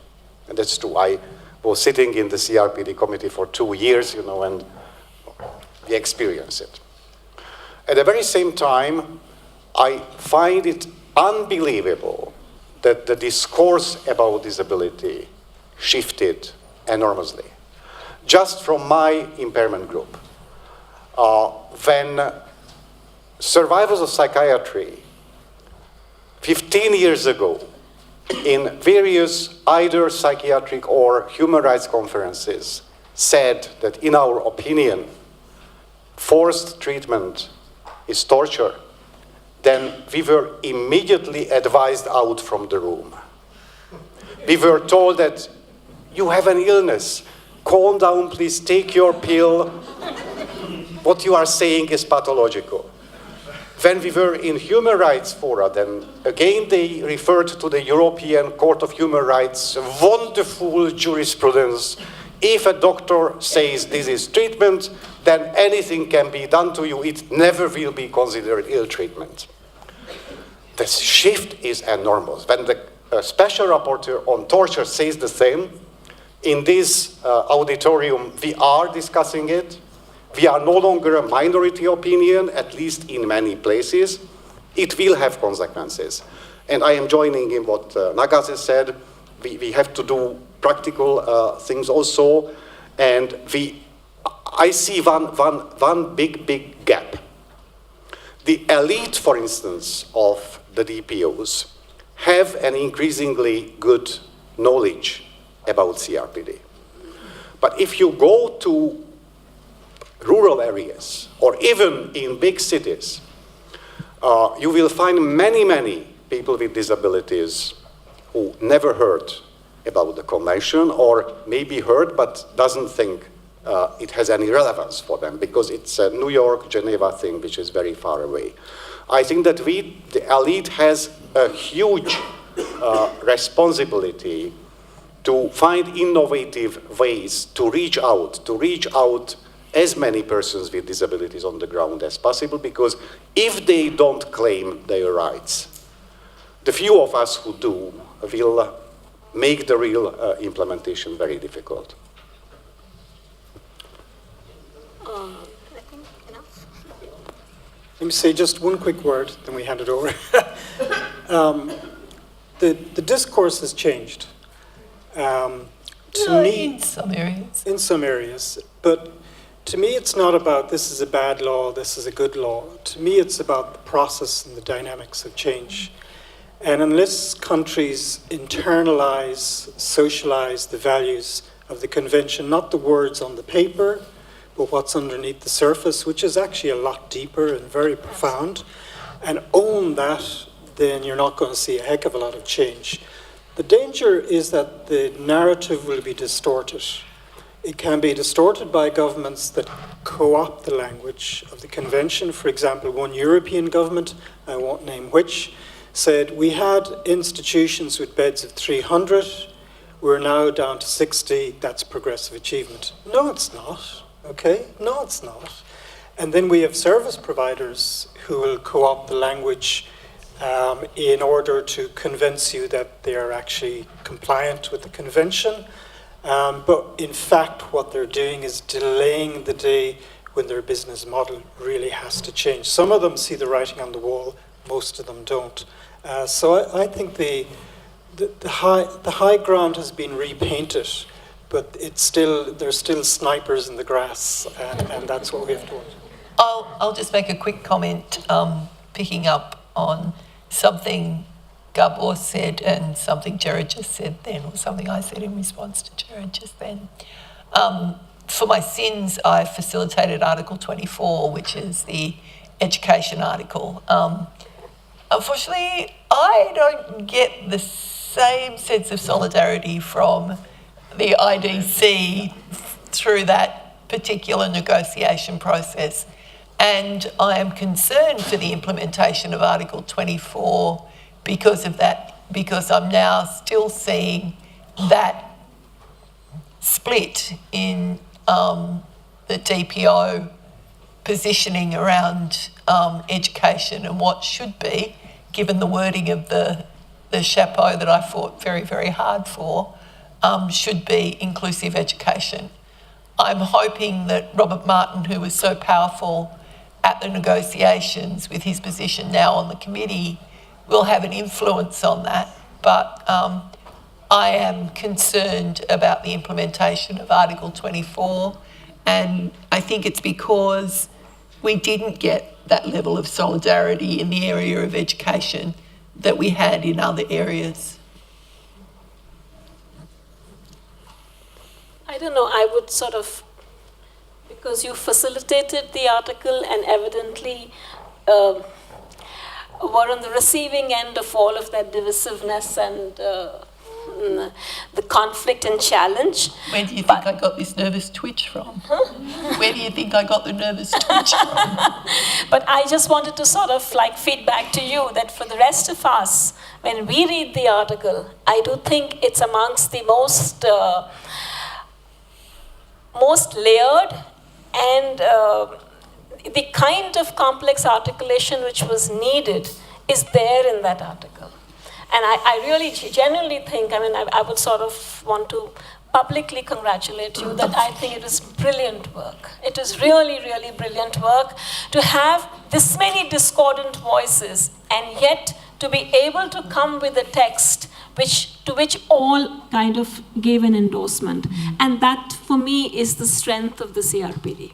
The CRPD was able to get people to come to points where they could say, it may not be perfect, but I can live with it.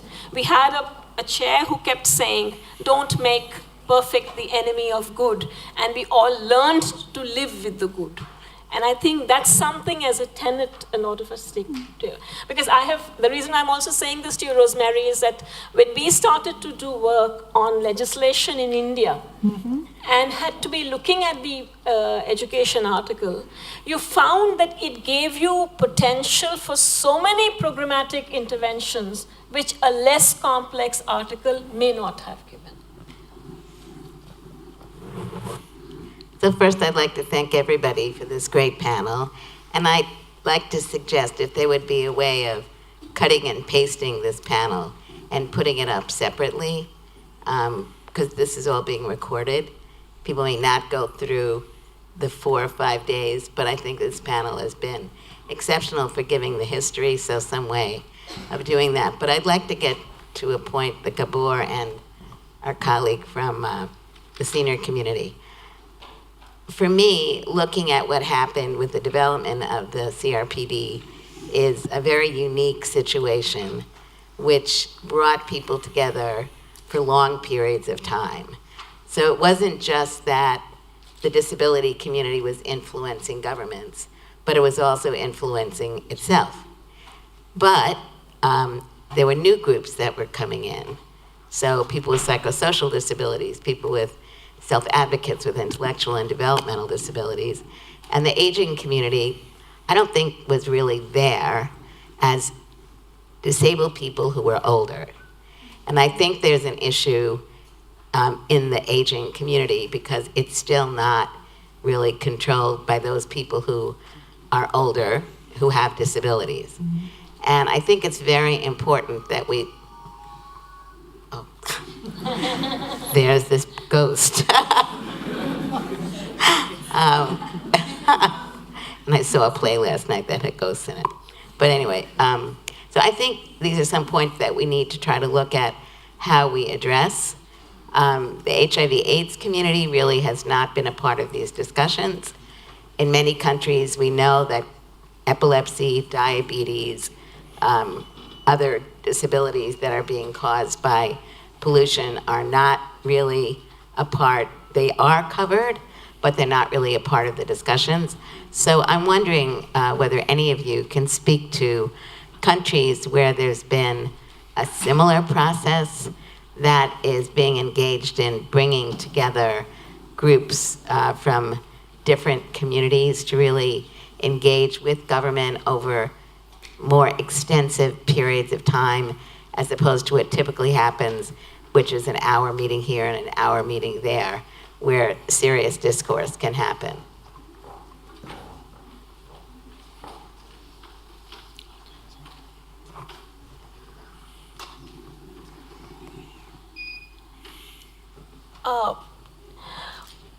I sort of like, in the process that we launched out in India as a part of making our law in harmony with the CRPD after having ratified the convention.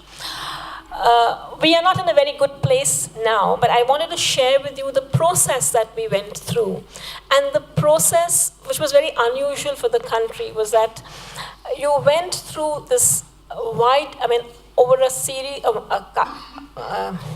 period of months where you travel through the length and breadth of the country.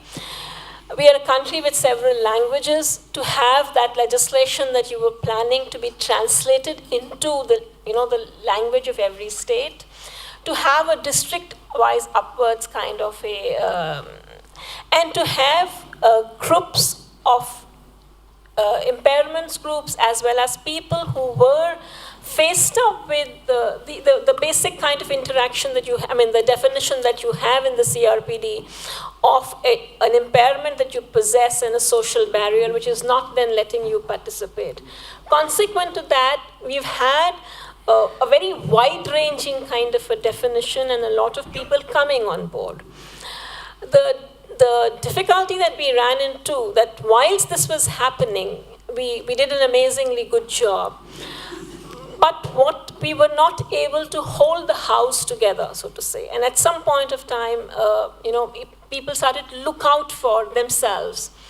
And so consequently, we've been in a bit of a trouble. Whether we can do a walk back is a different issue. But I think for us, the learning was that it's possible to do.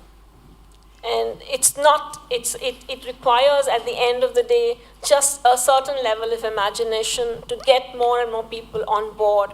Some of the learnings, at least, that we had from the ad hoc committee, so it was like you invited memorandums from people. If you took something from somebody's memorandum, you had it requisitely footnoted. You got the entire legislation that you took to the government as something with which lots of people could have a sense of ownership, that they have contributed to it. And I can only say that this is the maximum, and it was totally drawing from the experience one had had in the drafting of the convention and then transposing it to the national level. But I suppose when you're meeting for a short period of time in a room like this for days together, it's easier to retain and maintain that sense of solidarity. It's more difficult to do when each one is doing their own kind of business, is also looking out for themselves and trying to negotiate with your own government for what you want. So, just one quick reflection, because I do remember being in the ad hoc committee. We were doing a good stab at intersectionality on the grounds of children and gender. And I remember thinking to myself, what about older people?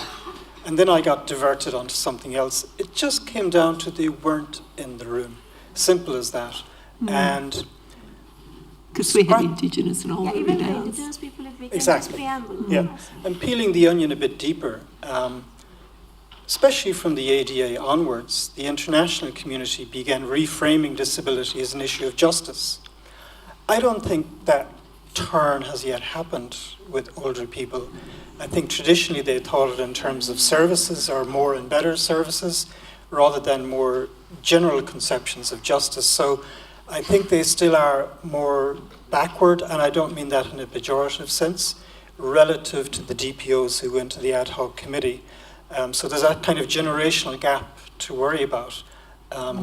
And I think Netta, she's stepped out of the room, can perhaps point you to one or two European countries that are going through the journey that you mentioned.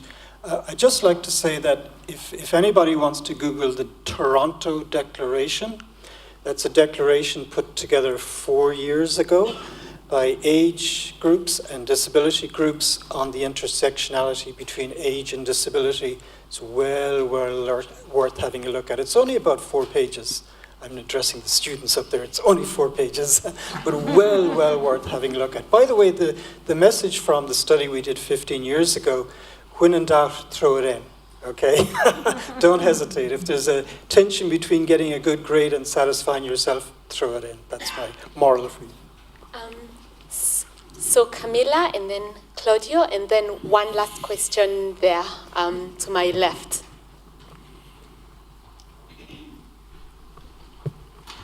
Hi, first I want to thank the panel. It was a really interesting discussion. What you said, Amita, just resonated with me, maybe for different reasons, but when I was a disabled kid, I would go out of my way to be perceived as a disabled kid. And I remember my mum tried to get me into disabled kids unions or whatever in camps, and I would absolutely refuse. And if there was a disabled person smiling at me in the street in a sort of sense of community, I would frown at them, because I would just not want to be thrown into that bucket, because that bucket consisted of pitiful people who were no use to society. And I'd bought into that, even though I was disabled myself. And obviously I was not useful or pitiful. I was going to broker peace in the Middle East. So, so that was it. But then, you grow up and suddenly you work at a DPO and you realize that nobody actually has this knowledge about this problem that you do. But I was actually going to talk about civil society, because I feel like in Norway we have quite a good relationship with the other DPOs. But civil society at large, I'm thinking about the other organizations that deal with discrimination, the gay community, the women's organizations, etc., etc. I'm trying to get us organized in a better way, because I think all discrimination stems from the same cause. It stems from ignorance. And we have a couple of, I'm a part of something called the NGO Forum for Human Rights, and we agree on things like, the closing of civil society, and we could write a few letters about that. But when I'm trying to sort of sneak in the disabled aspect into their organizations, I'm less successful. So I'm wondering if during these talks, were there any other civil society or part of the discussions? Thank you. Well, the broader human rights groups were.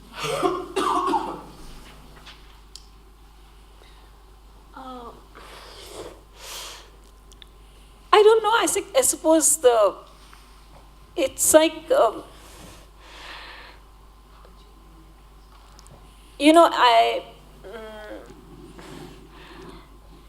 I find that we are great concealers of vulnerability. And we kind of, we're all supposed to be these self-sufficient people who can handle everything on their own kind of things. It's a very patriarchal way of looking at the world.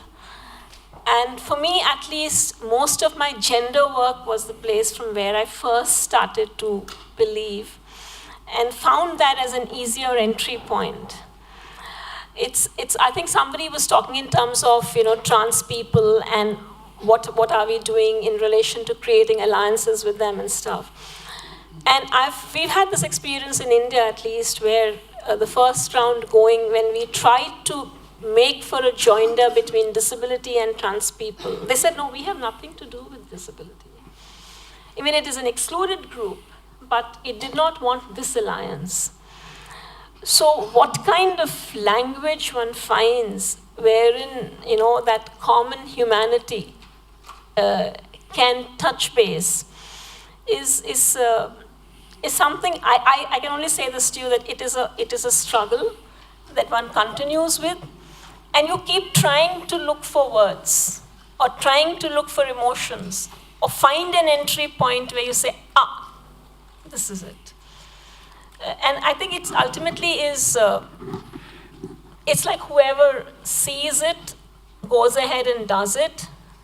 And if you're able to make that connect, you move on. And that's very critical to human relationships. But the fact that it didn't work once or it didn't work twice, we don't stop making friendships and we don't stop looking for love.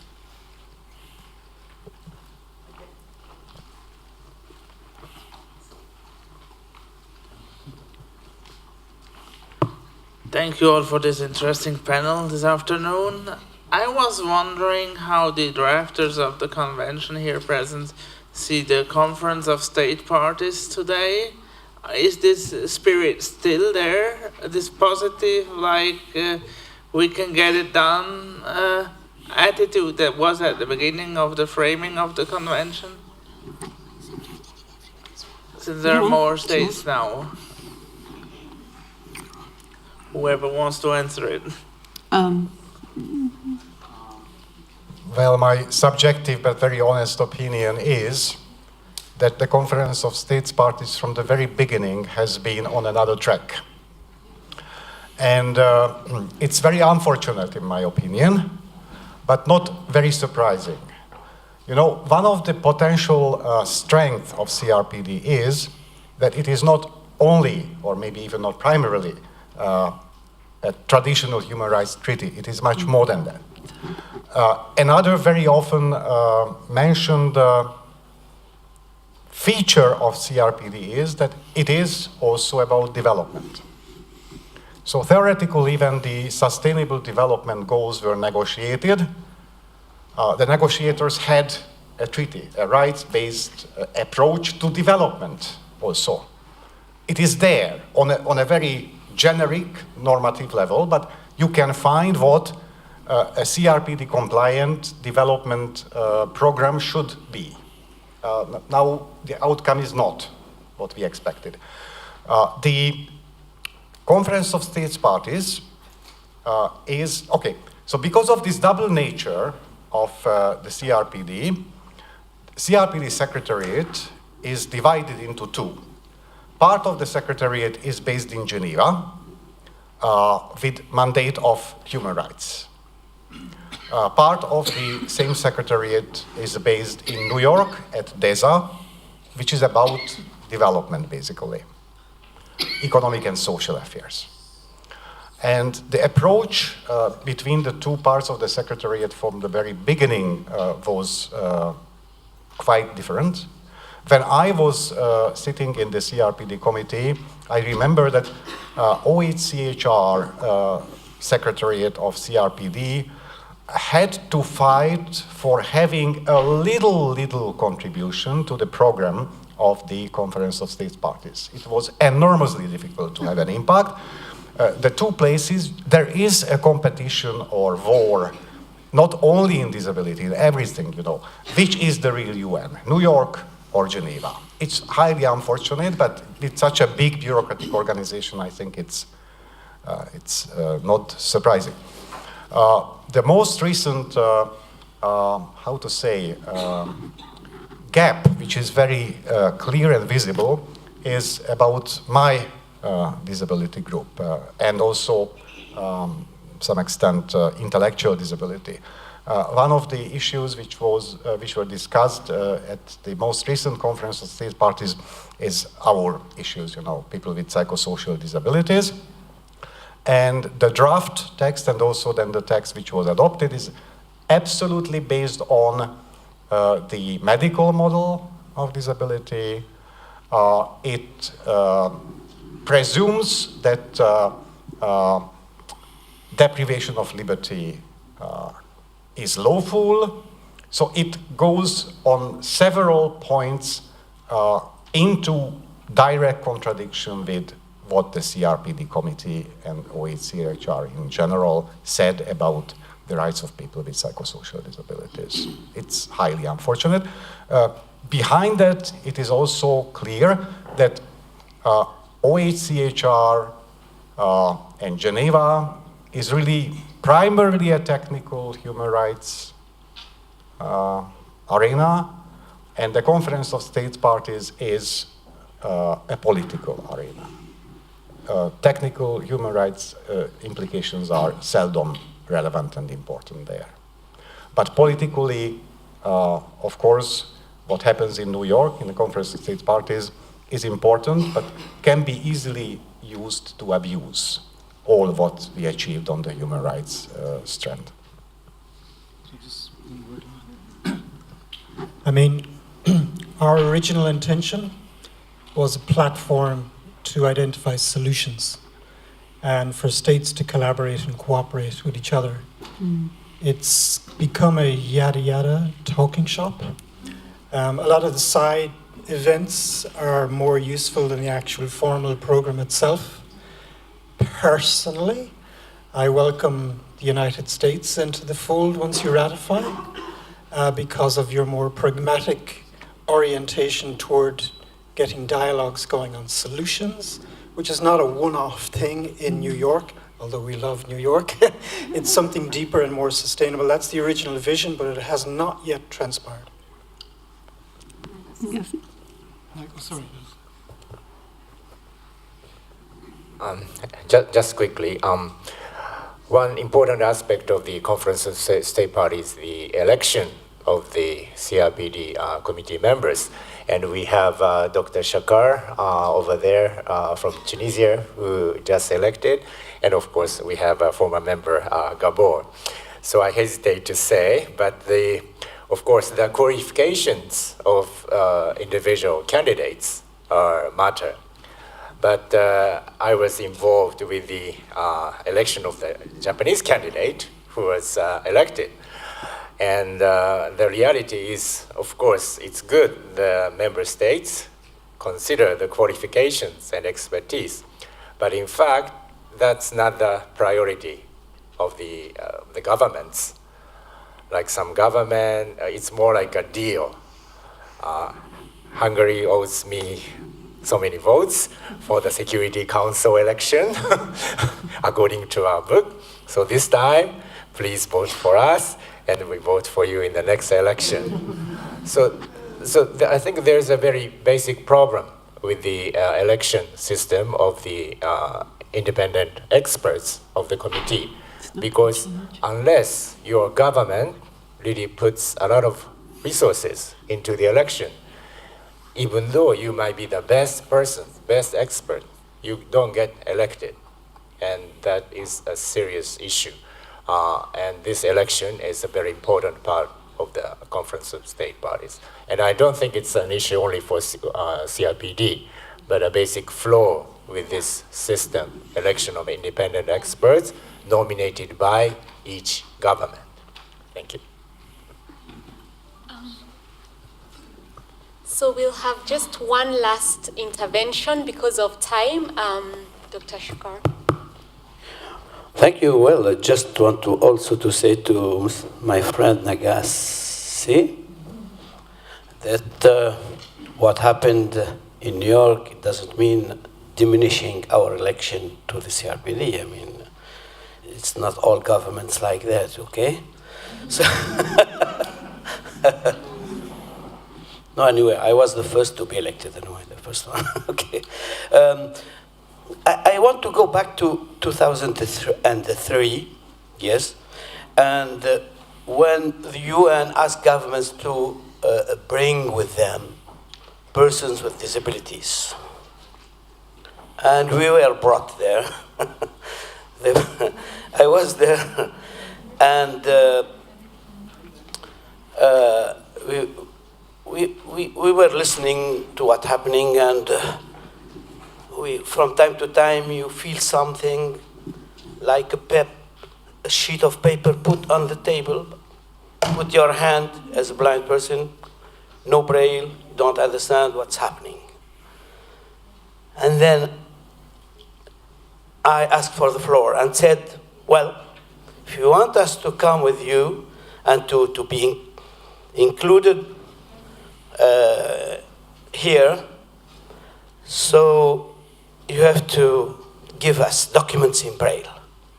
And if you don't, as UN, have enough time enough money to buy or purchase this printer in Braille, we can ask World Blind Union to give you or to buy you a braille printer.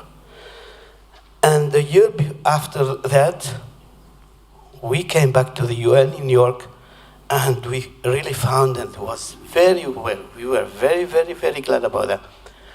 We found documents in braille. Now, in 2006, when the convention finished and ratified, so I asked my government to be among the first 20 countries to ratify the CRPD. And they did it. But in 2008, when they asked governments to nominate experts to the committee, what did my government? They nominated a medical doctor who wasn't even aware about the whole thing, about the whole business. Because he came to me and tell me, is that the first time it means the committee meets? Well, so he didn't know. Now, of course, now he knows because he spent 6 years. Now he knows very well. But to tell you that we have to be very careful about that. I mean, in fact, it is very difficult. It is very difficult to change what it means to be persons with disabilities. We have to be patient. Thank you. Okay, thank you. I think let's give our panel some appreciation.